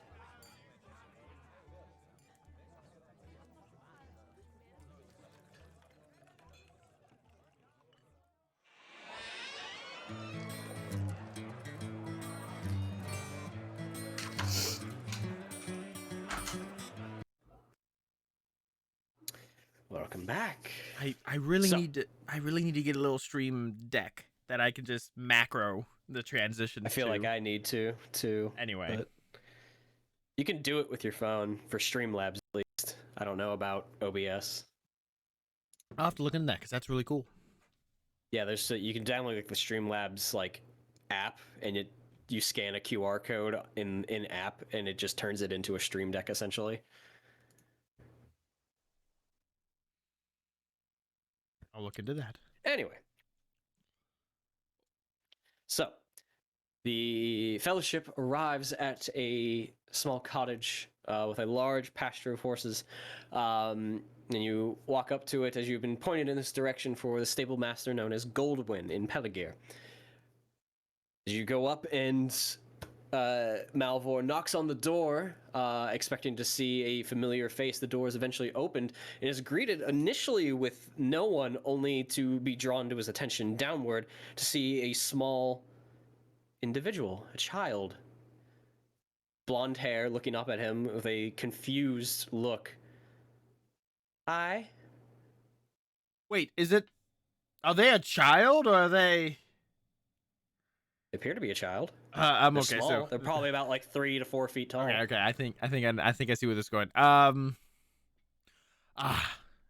apologies. I mean, I guess if I think this is a child, I'm looking for Lady Goldwyn. And you are? I'm wow.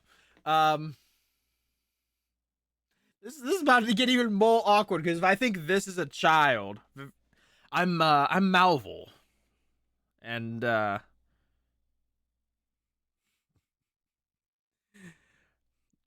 Malvhor. She sort and of looked. if Go ahead. if you let Goldwyn know I'm here, and I cross my fingers behind my back because I think this is just a child, she should recognize the name. I'm gonna throw this up again for everybody since we threw it real quick at break. She cocks an eyebrow and looks at your long, unkept beard and crazy hair, and sort of like, without moving her legs, just sort of like leans to the right and looks past you at the 3 individuals. Okay. Go ahead and give me a persuasion check. Oh boy, oh boy, oh boy. And I already used my discourse. 19. 19.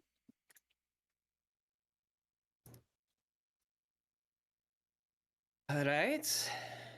She, like, with one arm holding the door open, sort of leans over her shoulder. Mom, there's someone here to see ya.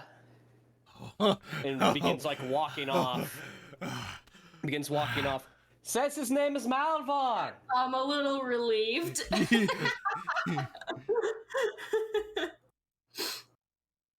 She walks away, and you see her sort of like just calmly walk off into another room, and you're left there at the threshold for a moment, and you hear some footsteps coming around from back in sort of like the kitchen area that you can see, and around the corner comes a taller individual.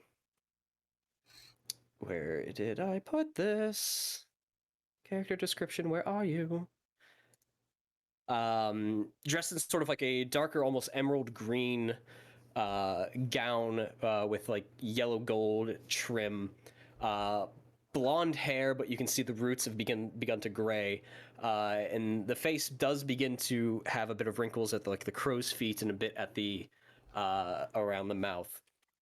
That Malvhor, you almost instantly recognize as the individual known as Goldwyn.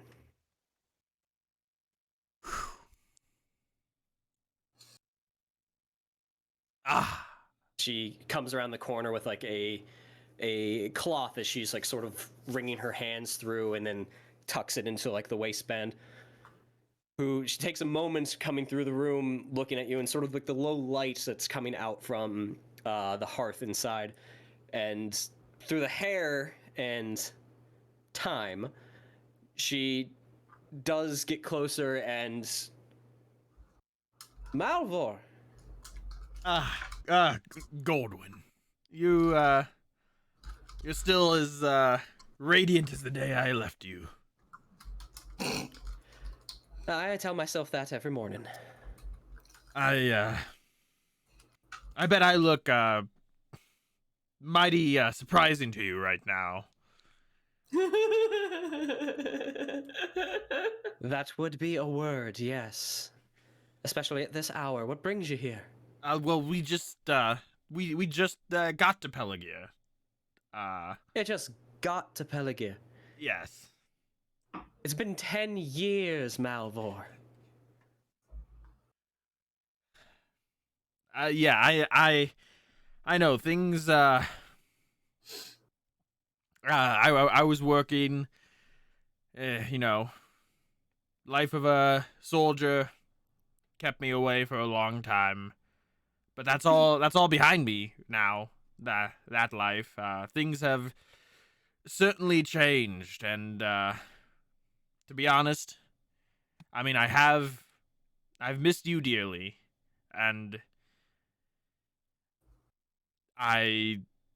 you're not gonna believe it. Can I come inside? May I come inside? She sort of purses her lips and gazes past you to see the others at her door. It's late. Please come in. Come in. Thank you. As she lets you in and you cross the threshold, and Cirion, Locke, and Ashlyn follow suit. Fig, you're around the corner watching this? Are you following? Once she invites in, yeah, I'll whip around the corner and come in.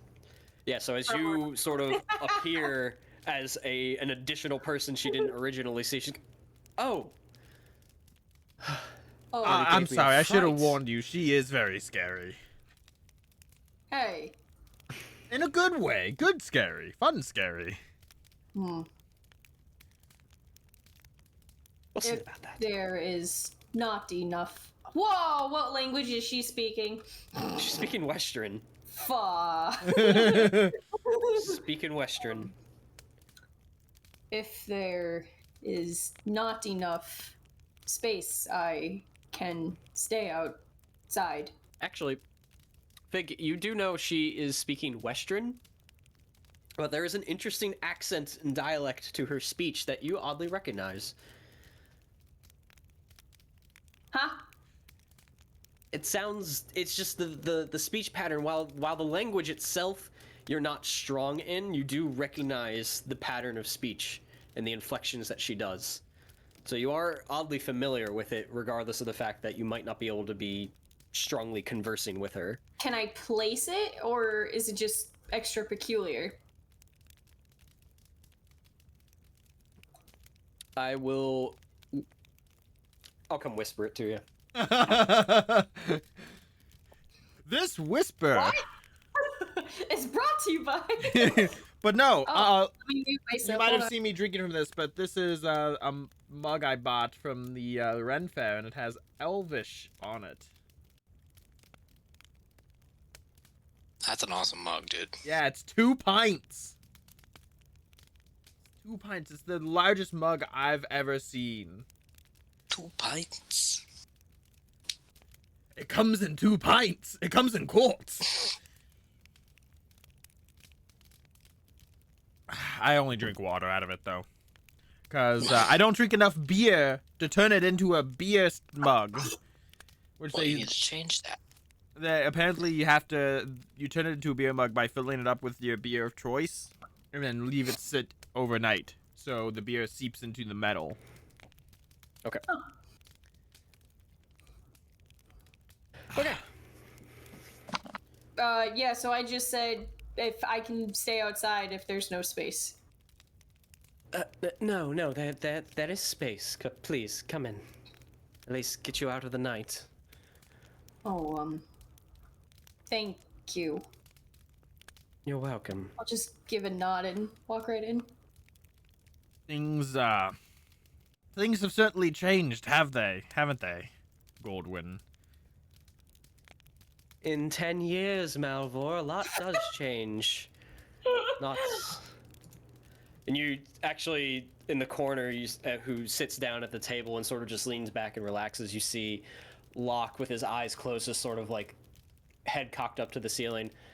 Even for us, 10 years is a lot that changes, Malvhor. Yes, indeed. And I'm sorry I haven't come to see you sooner. I did write you a letter. I had just come into some money, and I was planning on coming to see you as my work was drying up, but before I could send the letter, I was we were arrested in Osgiliath. You are arrested? We were framed. There's something big happening. We're working with an advisor to the king. Okay. And we honestly we need to lay low for a while. Are people looking for you? Are you in immediate danger? No, not immediate danger. As far as I know, it is only the Osgiliath guard that is corrupt. I don't know, and we don't know in what manner, but we just had to get out of there. And, I see. and it's nice to see you again. But I want to be upfront with how we came to be here. What a topic change. While they do that, is the girl still around? Oh, the little girl? Yeah. She walked off into another room. Oh, okay. Never mind. You hear like rustling of like shifting of things and footsteps every now and again, so you do know like someone is around, Okay. but she's not currently in this room. Okay. I'm just leaning against a wall with arms crossed and listening. Okay. I appreciate you being forthright in this. I really do. But Osgiliath, it's 9 days away, 9 days walk. Why come here? I didn't know where else to go when it seems like the whole world has turned against me. You were the only friendly face I could think of. Forever the romanticism and the poet, Malvhor. They took my instrument from me. Could you believe it?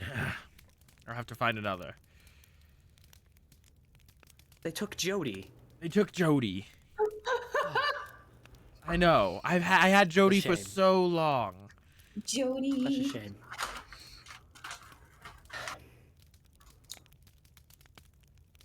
So, I'm honestly, I know it's been 10 years, and it's a lot for me to show up on your doorstep after 10 years. But for now, all I'm going to ask, all I'm going to ask of you is, could you just, if you had could we lay low, like in your barn? At least for a night. And we see where it goes from there. Go ahead and give me a persuasion check at advantage, because you do have a rapport with her. 18. Good thing it's with advantage. 18. Oh. 18. Like, I'm so knotted up.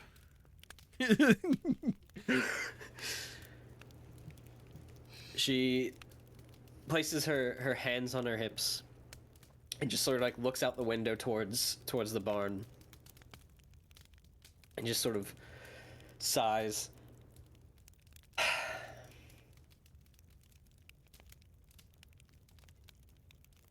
There's a lot to consider. I have responsibilities to this city, Malvhor, and if you're caught up in something that's against the crown, then there could be very well things that get me caught up in it as well. I can promise you, as far as I know,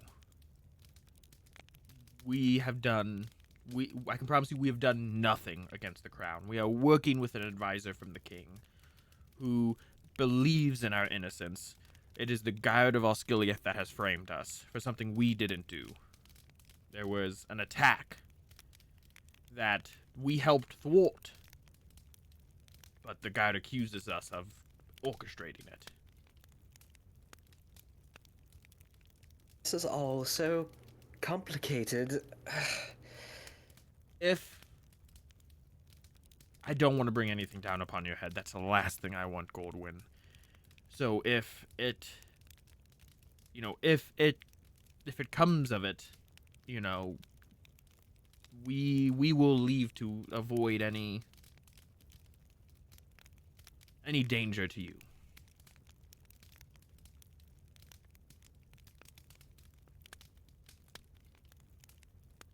How about this? And as she begins to speak, Fig, you clock the girl sort of like lean out by one arm from like a door frame, leaning into the room. Are they staying here? Laura, please. I'll just turn toward her and I'll just like crouch in front of her, like be on my knees. Yeah, I'll just crouch.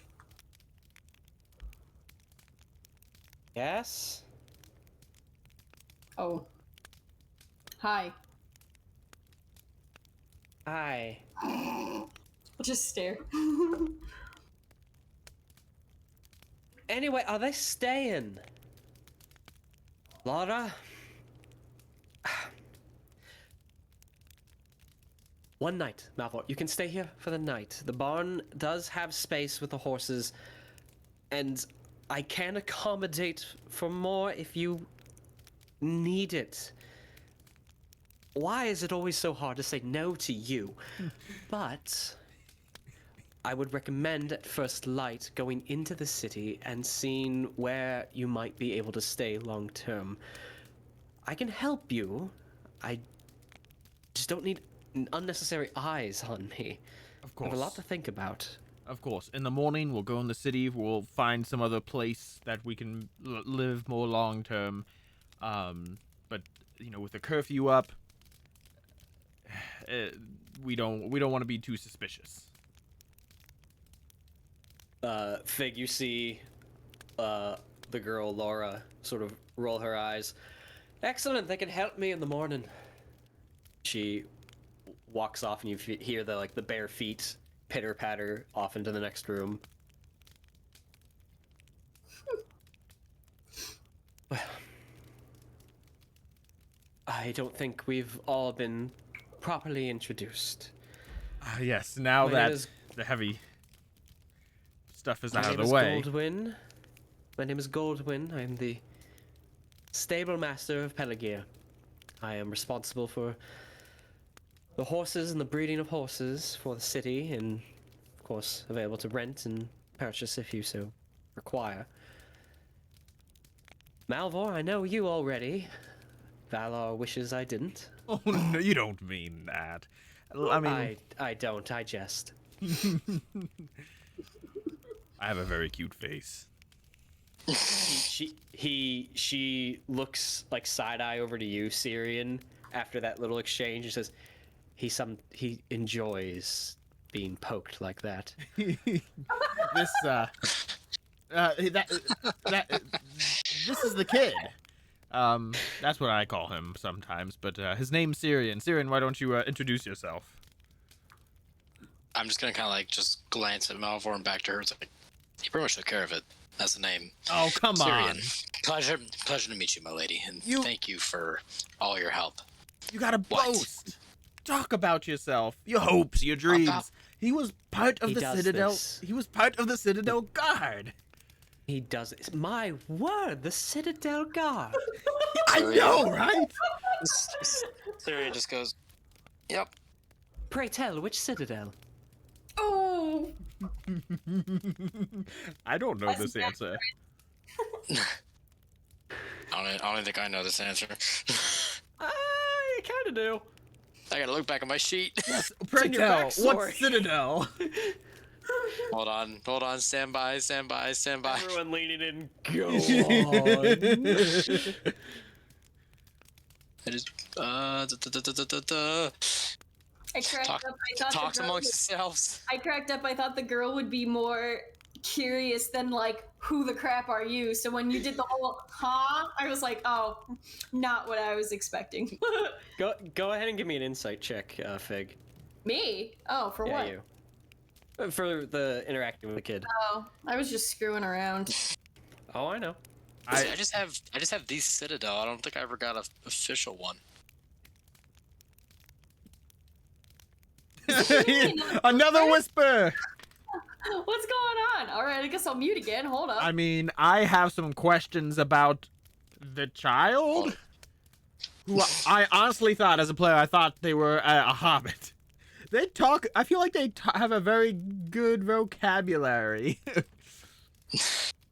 Hold on, I gotta look back on my conversations. This would be in some new backstory lore from you. Yeah, I don't think I ever got when I was given my stuff. I don't think I ever got like an official name. Yeah, when I think of Citadel Guard, I think of like in Minas Tirith. Yeah, Like at the top tier. yeah, that's where I was like the Citadel. I didn't know it had a name. Oh, it has a name. The Shitadel. The Citadel. Oh, that was a nice entry. Okay.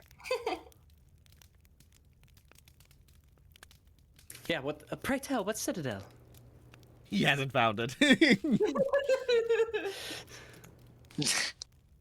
So I don't You're think I ever about to got. receive. Messages, do you Kevin. do you You're about to receive a mysterious message from the Valor.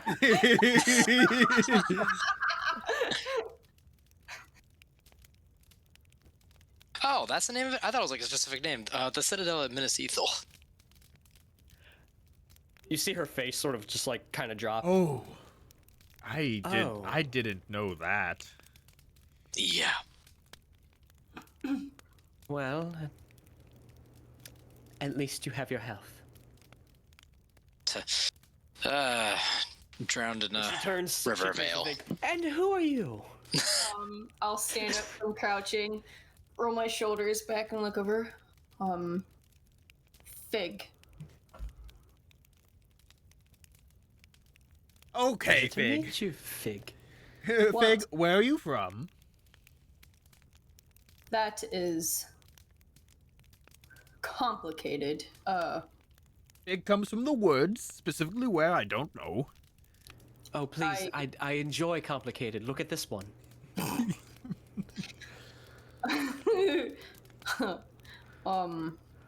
I spent my last few years in the Greenwood. Ah, the Greenwood. Your language, your voice, it is not what I speak, but sounds familiar all the same. Ah. Yes, I am not Gondorian. I am not from here originally. I'm a bit of a wanderer, traveler of myself. And she sort of looks towards Malvhor, who... she looks towards Malvhor for a little bit of understanding. Bit of wanderlust for a while. Ah, yes. Yes, yes.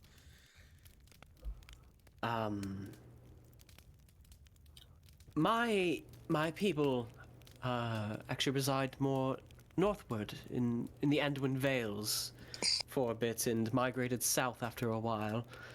And I decided to check out on my own and made it all the way down here after running into Malvhor. that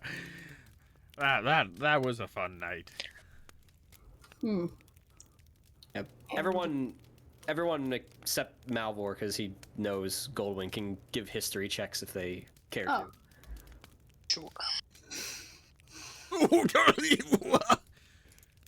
I'm proficient in history. Yeah, I know. Some bullshit. The name of the people in particular escapes you, based on the very vague description of where she came from and the migration pattern. And doing Vales. Go ahead. No. You keep talking. Keep talking. Talk about yourself, Fig. It's Please do go on. weird that now this is weird. That it's familiar, but I've never been there. Never been there. Well, it's not that far from the Greenwood. I'm sure passerbys or two you might have encountered. The child. I'm sorry? I look at Malvhor. Yours. I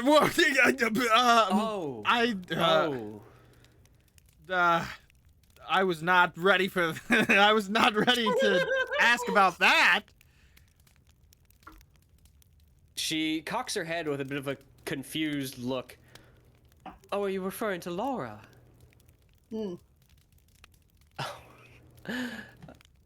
There's a bit of a misunderstanding. Laura's not my daughter. No. Oh. Laura, could you come in here, please? Individual comes back in her bare feet, standing about 3 to 4 feet high, hands on her hips. Yes, Mom, what is it? Would you introduce yourself to everyone? They're going to be staying here for the night, and knowing Malvhor, he might stick around a bit longer than he intends.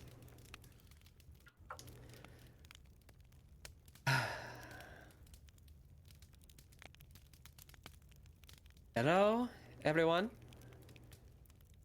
My name is Lara Forrest. I'm a Followhide, is what they call me. I come from the Followhide clan. I believe some of your people may have, what's the term? Halfling, I think we've been called. Do I know? Hobbit. Have I heard of halflings? Go ahead and give me.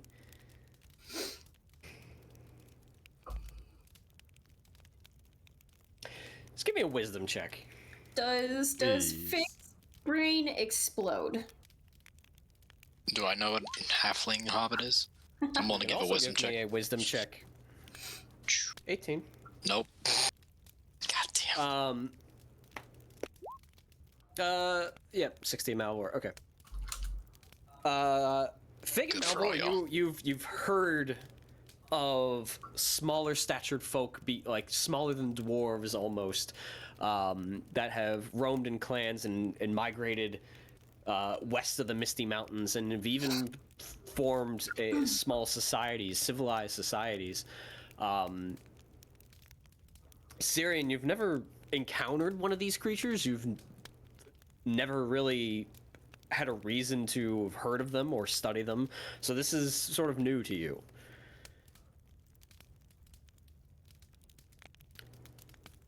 Oh, Couple centuries ago, my clan migrated west of the Misty Mountains and met up with the Harfoots and the Stores. I believe they, pardon me, my history is not all there, but if I understand correctly, they settled near some tower, some landmark called Weathertop.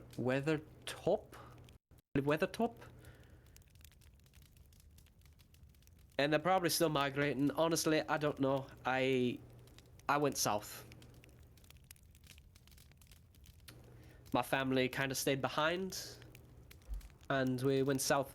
We follow hides are strong hunters and gatherers.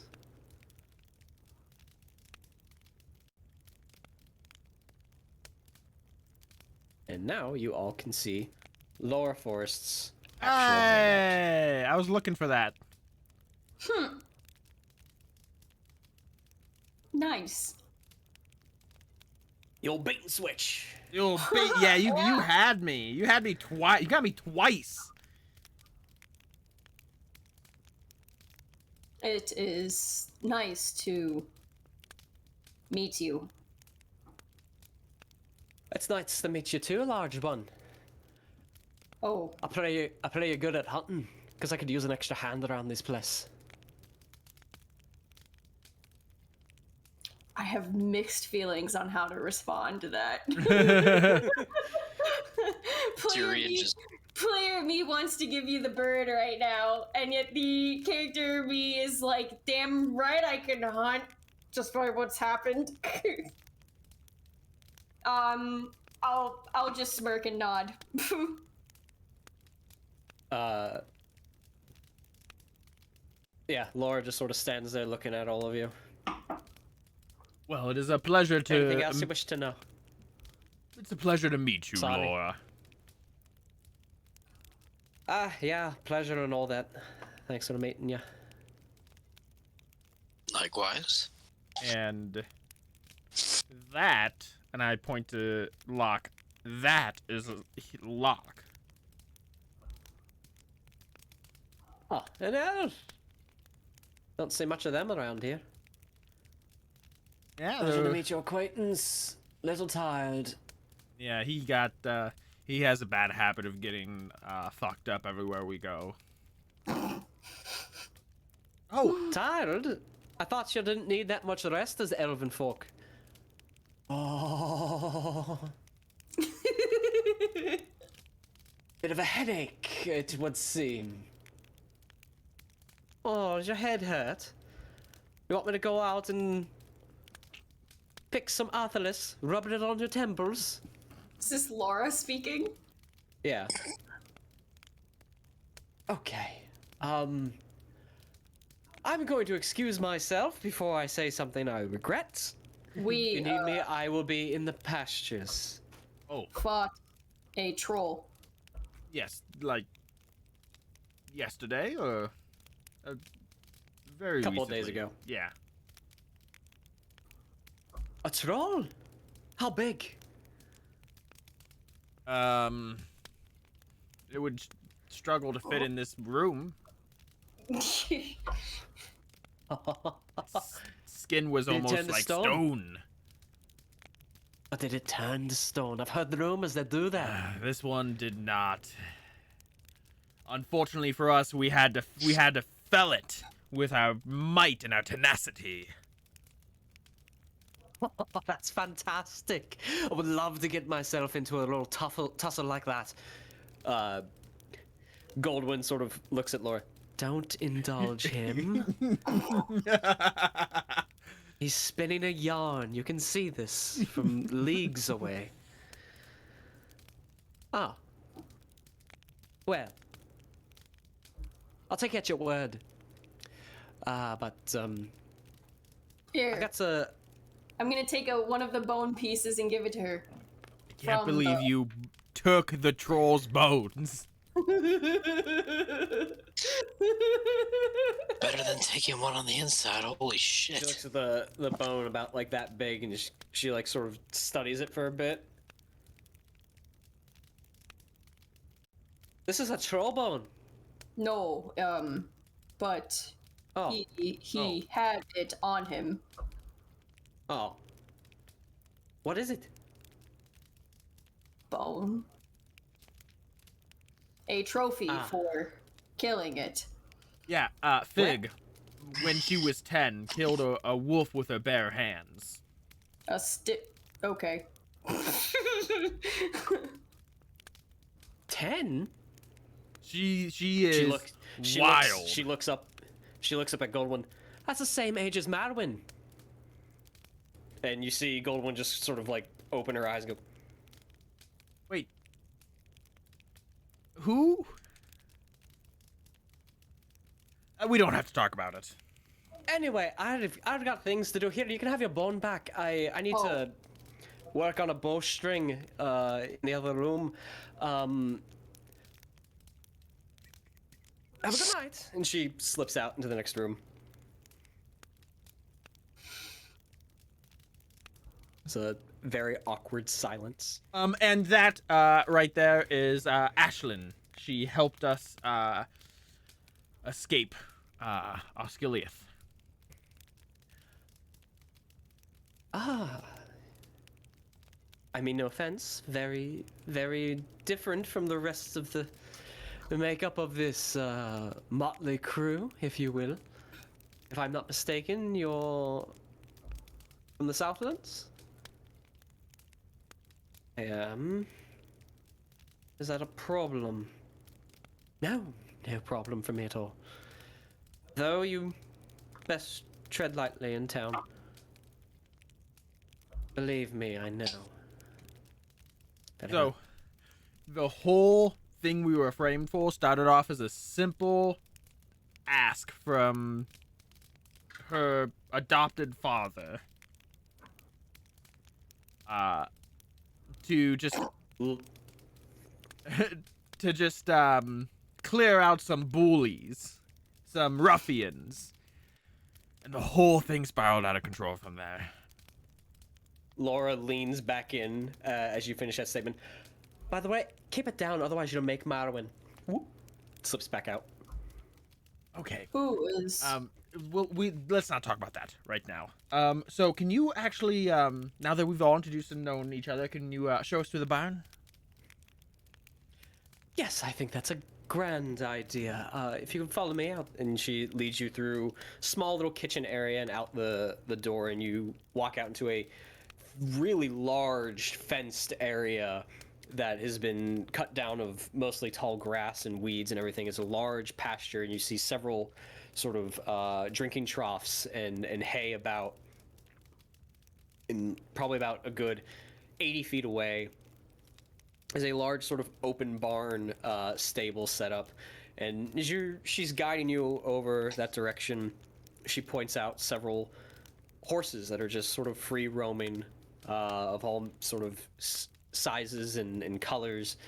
And you eventually make it over towards into the covered area of the barn, and there's bales of hay and feeding areas. So, like I said, you can stay in here for now. There will be room when the horses come in for the night, but if anything, it'll be warm, and you won't have to worry about too much. And in the morning, you can set out into town and get a real feel for Pelargir and the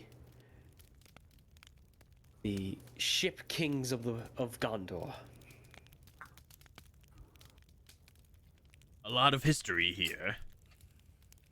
Lot of history that goes beyond 10 years and isn't anything we should discuss. Can I get a vibe? Yeah, so Cirion's kind of looking back and forth at them. Like, this is like Insight checks. Is there Insight like checks. a knowing vibe? I also I don't know how to ask I'm my going question. to actually. Oh my god! I'm going to roll a deception check just to obfuscate. If that's okay. Sure.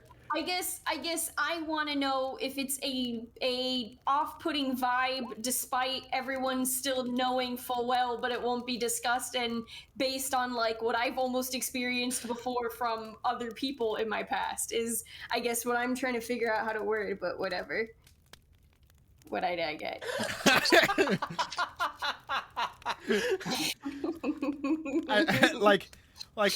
like as soon as they Do I use my inspiration? No, it's fine.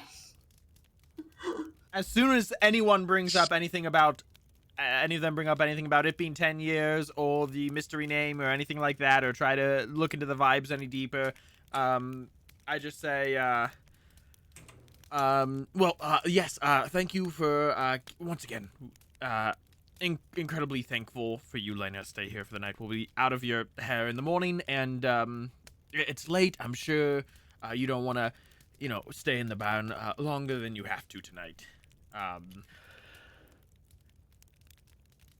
It's perfectly all right. Wild Step over there could definitely use an additional brush or two for the night, so I might as well do it while I'm out here. She picks up a large brush from a leather bag that was sort of hanging on the interior of the barn, and heads over to a gray horse with brown spots and a sort of like a blondish mane, and begins to brush him. Malvhor is gonna take this long conversation and step outside the barn. Um, And he's gonna walk most of the way to the house and just look at the night sky and just start gauging the night sky. I'd like to offer my help with brushing the horses. Okay. And if she allows, regardless of whether she lets me or not, I'd like to try to keep conversation and ask if she can tell more about, what you say, the Anduin Vales. Yeah, the Anduin Vales. Yeah, just more out of Vales of the curiosity. Anduin and all that. Yeah, more out of pure curiosity of just wanting to hear more about the area since it's so oddly familiar sounding language-wise. She lets you help. She gestures towards one of the leather satchels, and you can pull a brush from there, and you see the almost goldish blonde horse over there with a black mane. At Sundrop, she could definitely use some brushing. And if you want, you can take her and guide her this way, and we can talk. Okay, I'll nod and I'll go over to Sundrop, and I'm gonna first take a few moments to introduce myself, I'm gonna take a few moments and go, in my comfortable Sindarin language, Vig, nice to meet you, Sundrop. Oh, okay. I'm getting acclimated with the horse. Yeah. Go ahead and give me an animal handling check. Cirion's gonna go ahead and go like muck stalls or something, earn his Oh, come on. his keep. I'm proficient in that. I'm sensing a trend. I'm proficient in that. I'm proficient in a lot of things that are specifically or especially from narrative stuff, and are the things I'm using the most, which I'm happy about, but... The horse resists you initially because you are new to her. But you sort of like step back and like gesture towards Goldwyn, and she meanders in that direction for brushing. Thank So you. what is it you wish to know? Oh, Cirion is just mucking stalls, not even really caring. the Excellent. people, the area,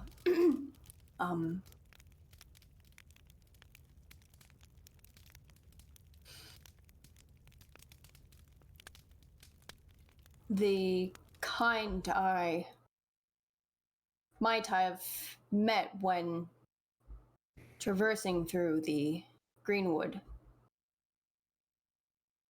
It's just a little odd to feel familiar. Well,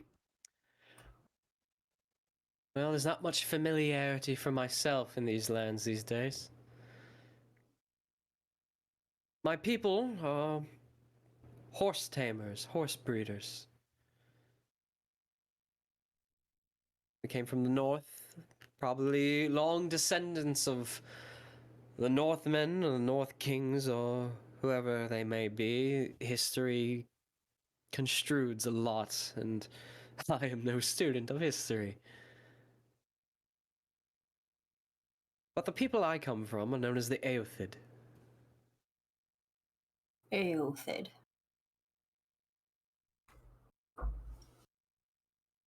We were settled for many centuries in the Anduin Vales that nestled between the Misty Mountains and the Greenwood.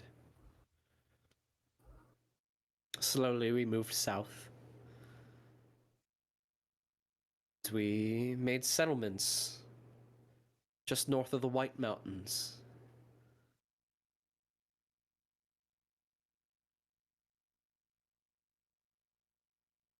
And we are not Gondorians. We are on good terms.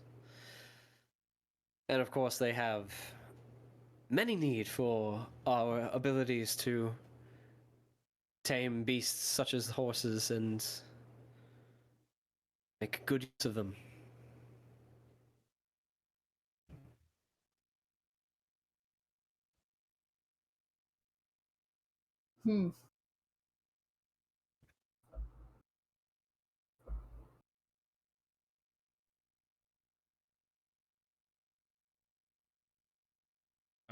By the way, Minnie gave viewer inspiration to Kevin. Oh! You get a D4. Appreciate you. Perhaps I ran into some of the Northmen before my time in Greenwood. Well, far be it for me to say it's not possible.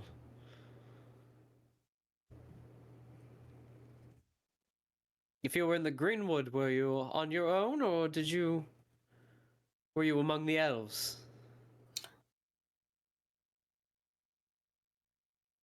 I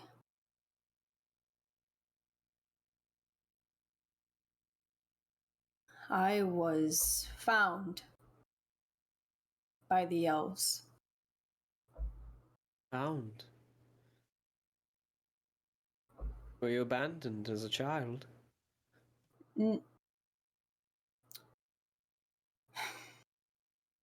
No, not. I don't believe so, at least. It's complicated. I am complicated, like I said. Believe me, if you're traveling with Malvhor, you know complicated. I lived in the woods first with my original parents. I take it your parents did not speak Western. Apologies if that was too forward. I mean, no disrespect. No, it's. They spoke a language of their own. So, human speech is Odd. complicated. You may find the more you associate with people like us, that the complication doesn't go. In fact, the more you understand what one says, the more complicated it becomes.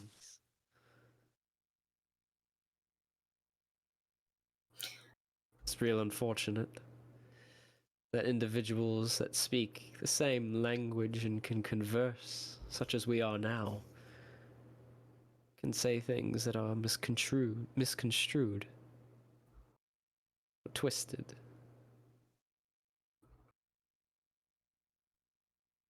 Or worse yet, just plain out misunderstood. Yes. But such is the way of things, is it not? So how did you find yourself in the company of Malvhor? Oh. I remember exactly what happened. Did he ensnare you with one of his stories? She leans in close and, like, sort of whispers to you. Most of them never happened. No, Wait, what the fuck happened? I suddenly don't remember. You ran into each other at the gate. That's Yeah, that's you right. you were being I was overthinking you were it. being Yeah, accosted by guards, yeah. questioned by guards, and I stepped in. Right. That's right. No, I traveled to the city on my own.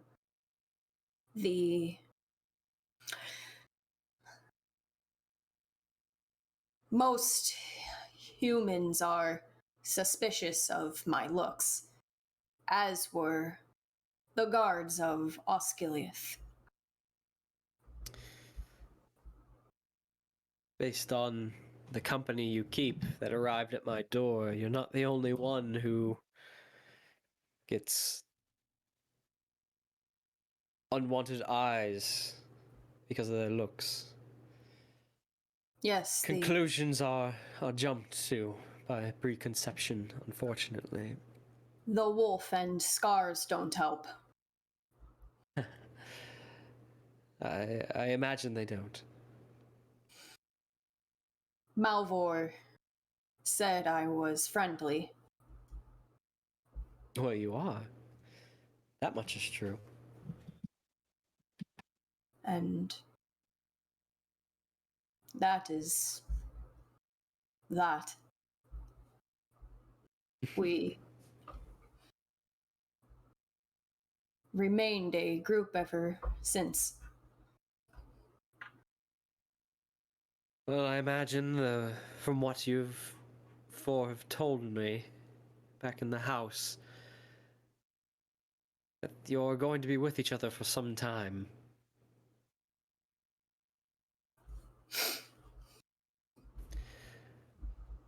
But I do look forward to hearing more about you, Fig. Is that short for something?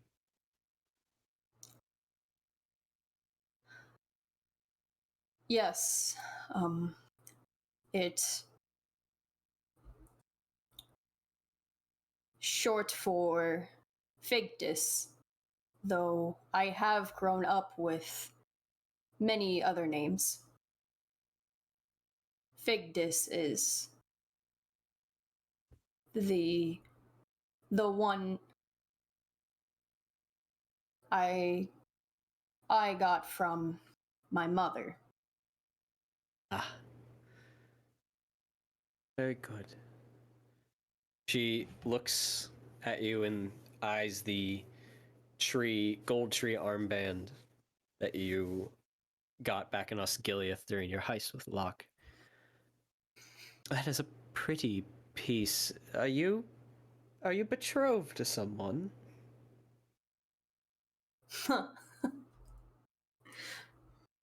uh, no. Why?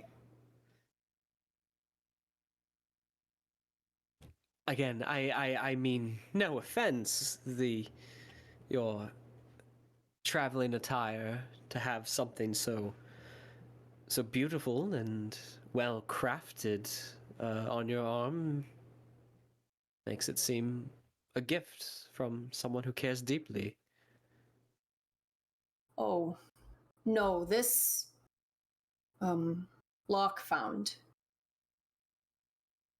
I have this as a gift from instead. And I'll hold up the tip of the axe where at the edge of it is a long blue ribbon tied to it.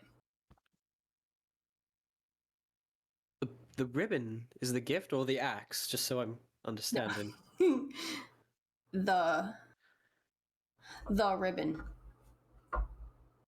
And a gift from who? I'm gonna take a long pause. Okay. A friend. Childhood friend. I see. I get the feeling that I might be prying, and I apologize. No, it's my life is not black and white.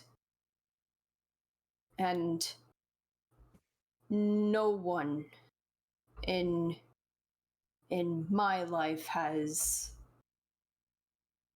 ever truly labeled themselves entirely as one thing. Sounds complicated.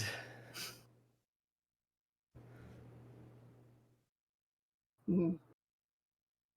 Well, I do believe these two, as she pats Wild Step, have had enough brushing for one evening, as she's sort of saying that towards the horse.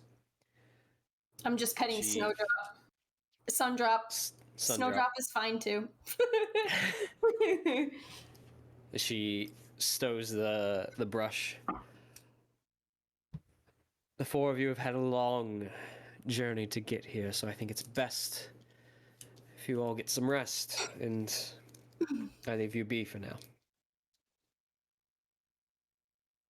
Thank you. Well, you're welcome. She takes a step out of the barn and sees Malvhor sort of looking up at the stars. Malvhor,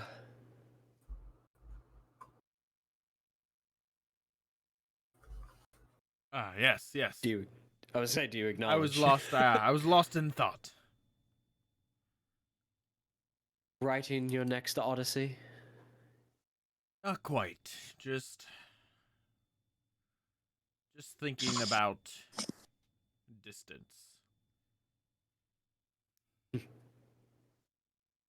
Distance is a fickle thing, but I remember staring up at this very sky many years ago. Anyway, The four of you should be settled. Should be safe here for the night. I would suggest heading into Pelargir at first light. Get a feel for the city. See what things might be interesting. If you are looking for long-term places, because I doubt, she gestures back to the barn, you want to sleep amongst the horses in the hay for weeks on end. Though it's free, I suppose, that I might have to charge you labor after a while. It would be better than the 3 weeks in jail. I suppose. I suggest you look at one of two places in town. The parlor or the pier. Ooh, these names, they're great. Yes, you can find, let's see. She sort of thinks to herself. If I remember correctly, you can find the parlor in the West Garth. And you can find the pier in the Shipwrights Ward.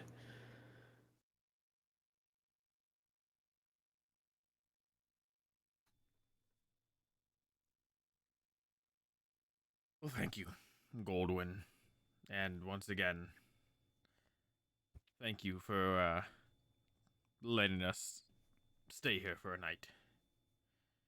You're welcome.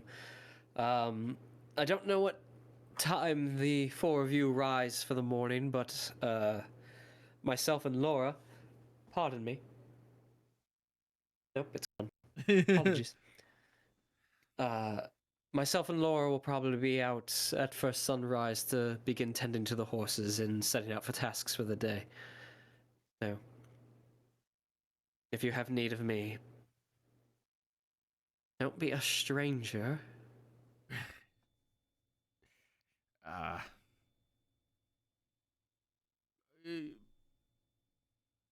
Goldwyn, let's just go on a just a short walk, if you don't mind, if you would indulge me. Very well, I certainly can. It's a young evening still, and it's brightly lit.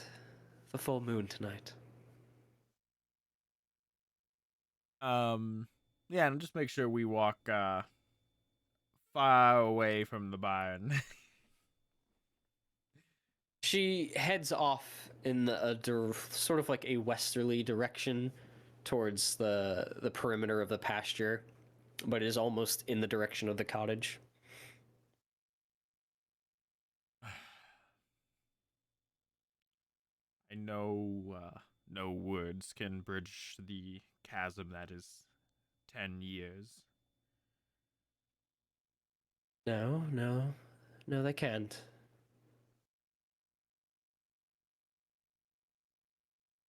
Malvhor, we parted 10 years ago on a mutual understanding. We did, but I've never stopped thinking of you, and a few weeks ago I nearly died.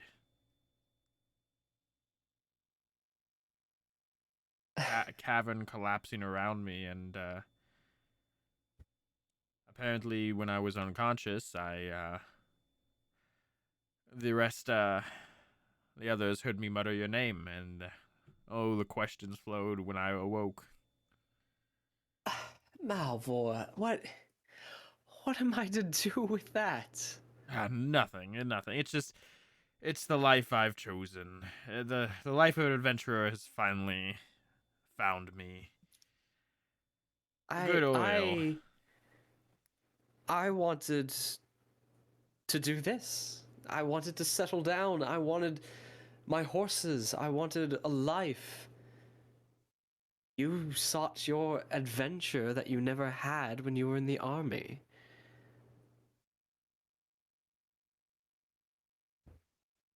We parted ways. That we did. There was no ill There's- blood between us, but Oh, no. I'd never see there ever been ill blood between us. Not anything. I think there may be anger or discomfort, but nothing worth holding a grudge over. to be honest, the first few months were rough.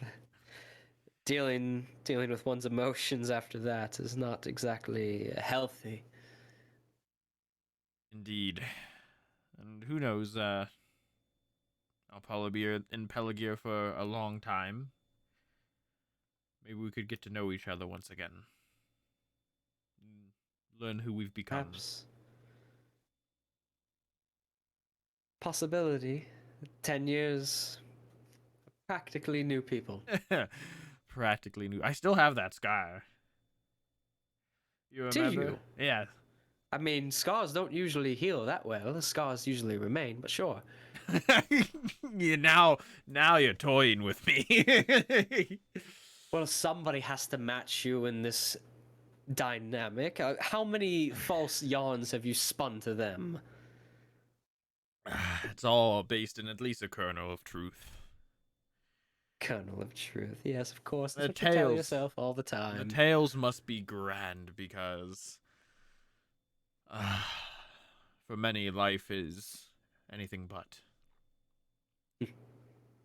Fleeting. fleeting indeed. Goldwyn. Who is Maywin?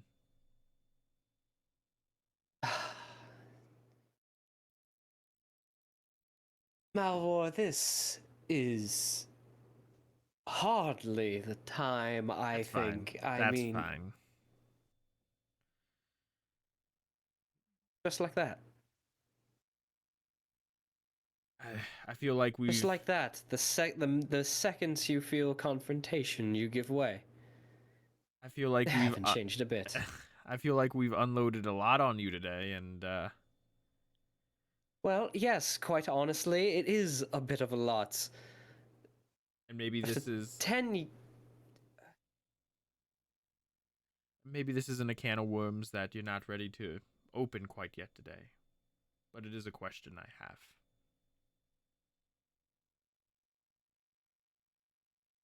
She sort of looks out across the pasture away from you. Crosses her arms and closes herself off.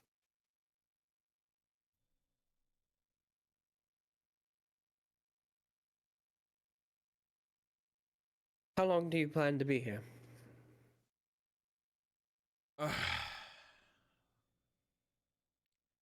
I don't know. For a while, we have to lay low, and we have nowhere else to go.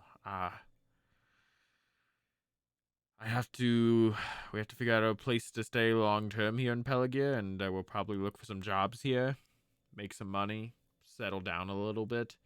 But I do expect Well, that the king's advisor will eventually locate us, hopefully before anyone else does. Well, I'm sure several of the guilds in town would be eager to a helping hand.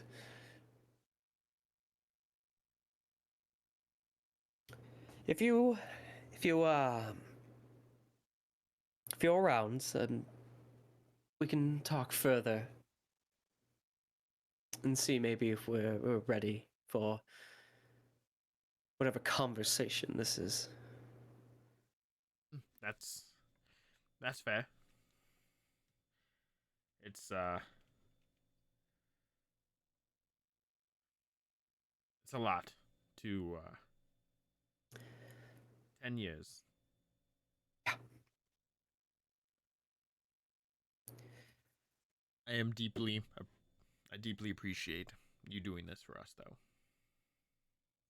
And the moment It's no problem.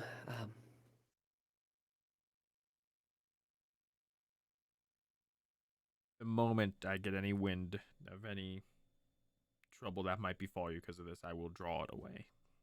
Do not. I'll take care of it. Don't. You have you have a whole herd of horses? A stud of horses to take care of? I don't. Ah.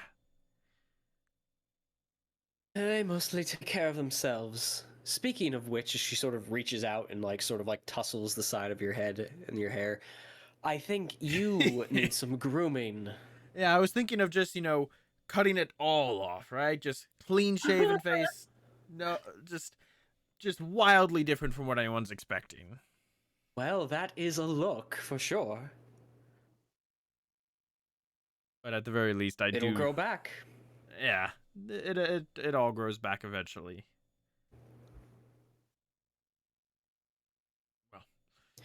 Well, it is getting late. Yes, it is. Have a good night, Goldwyn. You as well. Stay warm. I'm sure I'll be warm with the horses. Yes, I'm sure.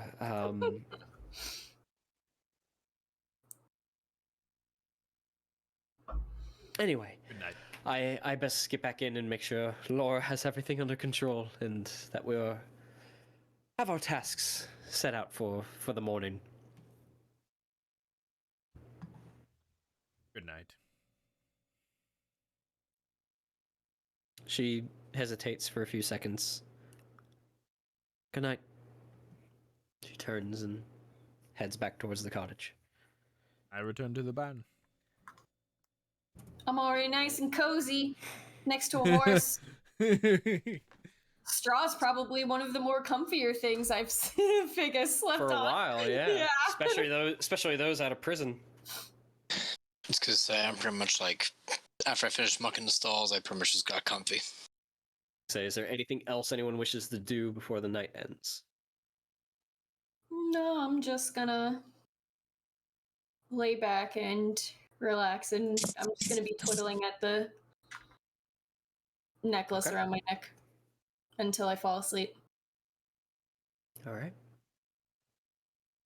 You all turn in for the night and get to what level of comfort you can in the stables. Let's see here. 1 second. And you get what comfort you can and drift off to sleep. Bales of hay for most of you is a welcomed comfort in the last not only just 9.5 days, but 3 weeks, almost 4 weeks, a whole month at this rate, that you've been set about hardships and unfairness of the hand you've been dealt and the course that you've been set upon, unjustly or otherwise. You're in a new city, a new place, new faces. You feel welcomed, most of you, between Goldwyn and Laura having greeted you. And you do feel safe. There is part of it that you're not sure where this path will lead and what Pelargir has to offer. A port, a haven of Gondor. Knowing the next morning that you'll set out and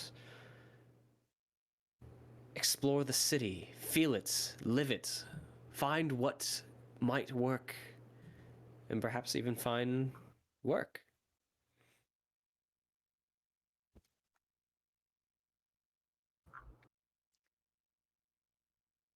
You all slowly drift off to sleep. One by one. Some of you quicker than others. Some of you more sound than others. But the last one to struggle to sleep, the very last hold out for the night before they drift off to dreams. Malvhor, staring at the rafters of the barn, hearing the gentle snores of Fig. And the Yeah. occasional neighs and sounds coming from one of the several horses. You eventually doze off, Malvhor, as your eyelids close. In what feels like a mere moment is several minutes until you drift off into a dream. And the first sensation you feel is an unbearable heat that is almost oppressive upon you. In a world that you cannot see, you can see for infinite distance in all directions, in a world that's strange to you, and all you feel is heat. And it moves, and you feel and hear a music that initially starts out melodic and smooth, and then you almost hear a sound of like a string breaking, and it becomes chaotic and out of tune, and there's everything that is almost chaos, and then it transfers into a feeling of open air and brisk, refreshing wind against your chest, against your face, and it's refreshing. And then in a dark corner of the world, in almost like a cavern of a dank, damp location far away from you, you see a silver-haired individual in dark armor. Unable to make out any features of this individual. You blink several times, feeling an unease of almost the feeling of flight, and yet still feeling drawn to this individual. In the last moment before you wake up for the morning, you see a large green pasture of rolling hills and a cloudless sky, and a lone horse galloping through the pasture, riderless. And that's where we're going to end tonight. Oh, fuck! What? Thank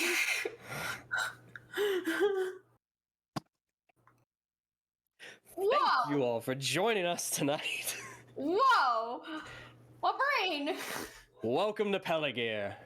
Haven't even entered the city. Nope. You're in the suburbs of the city. Oh. Oh my So god.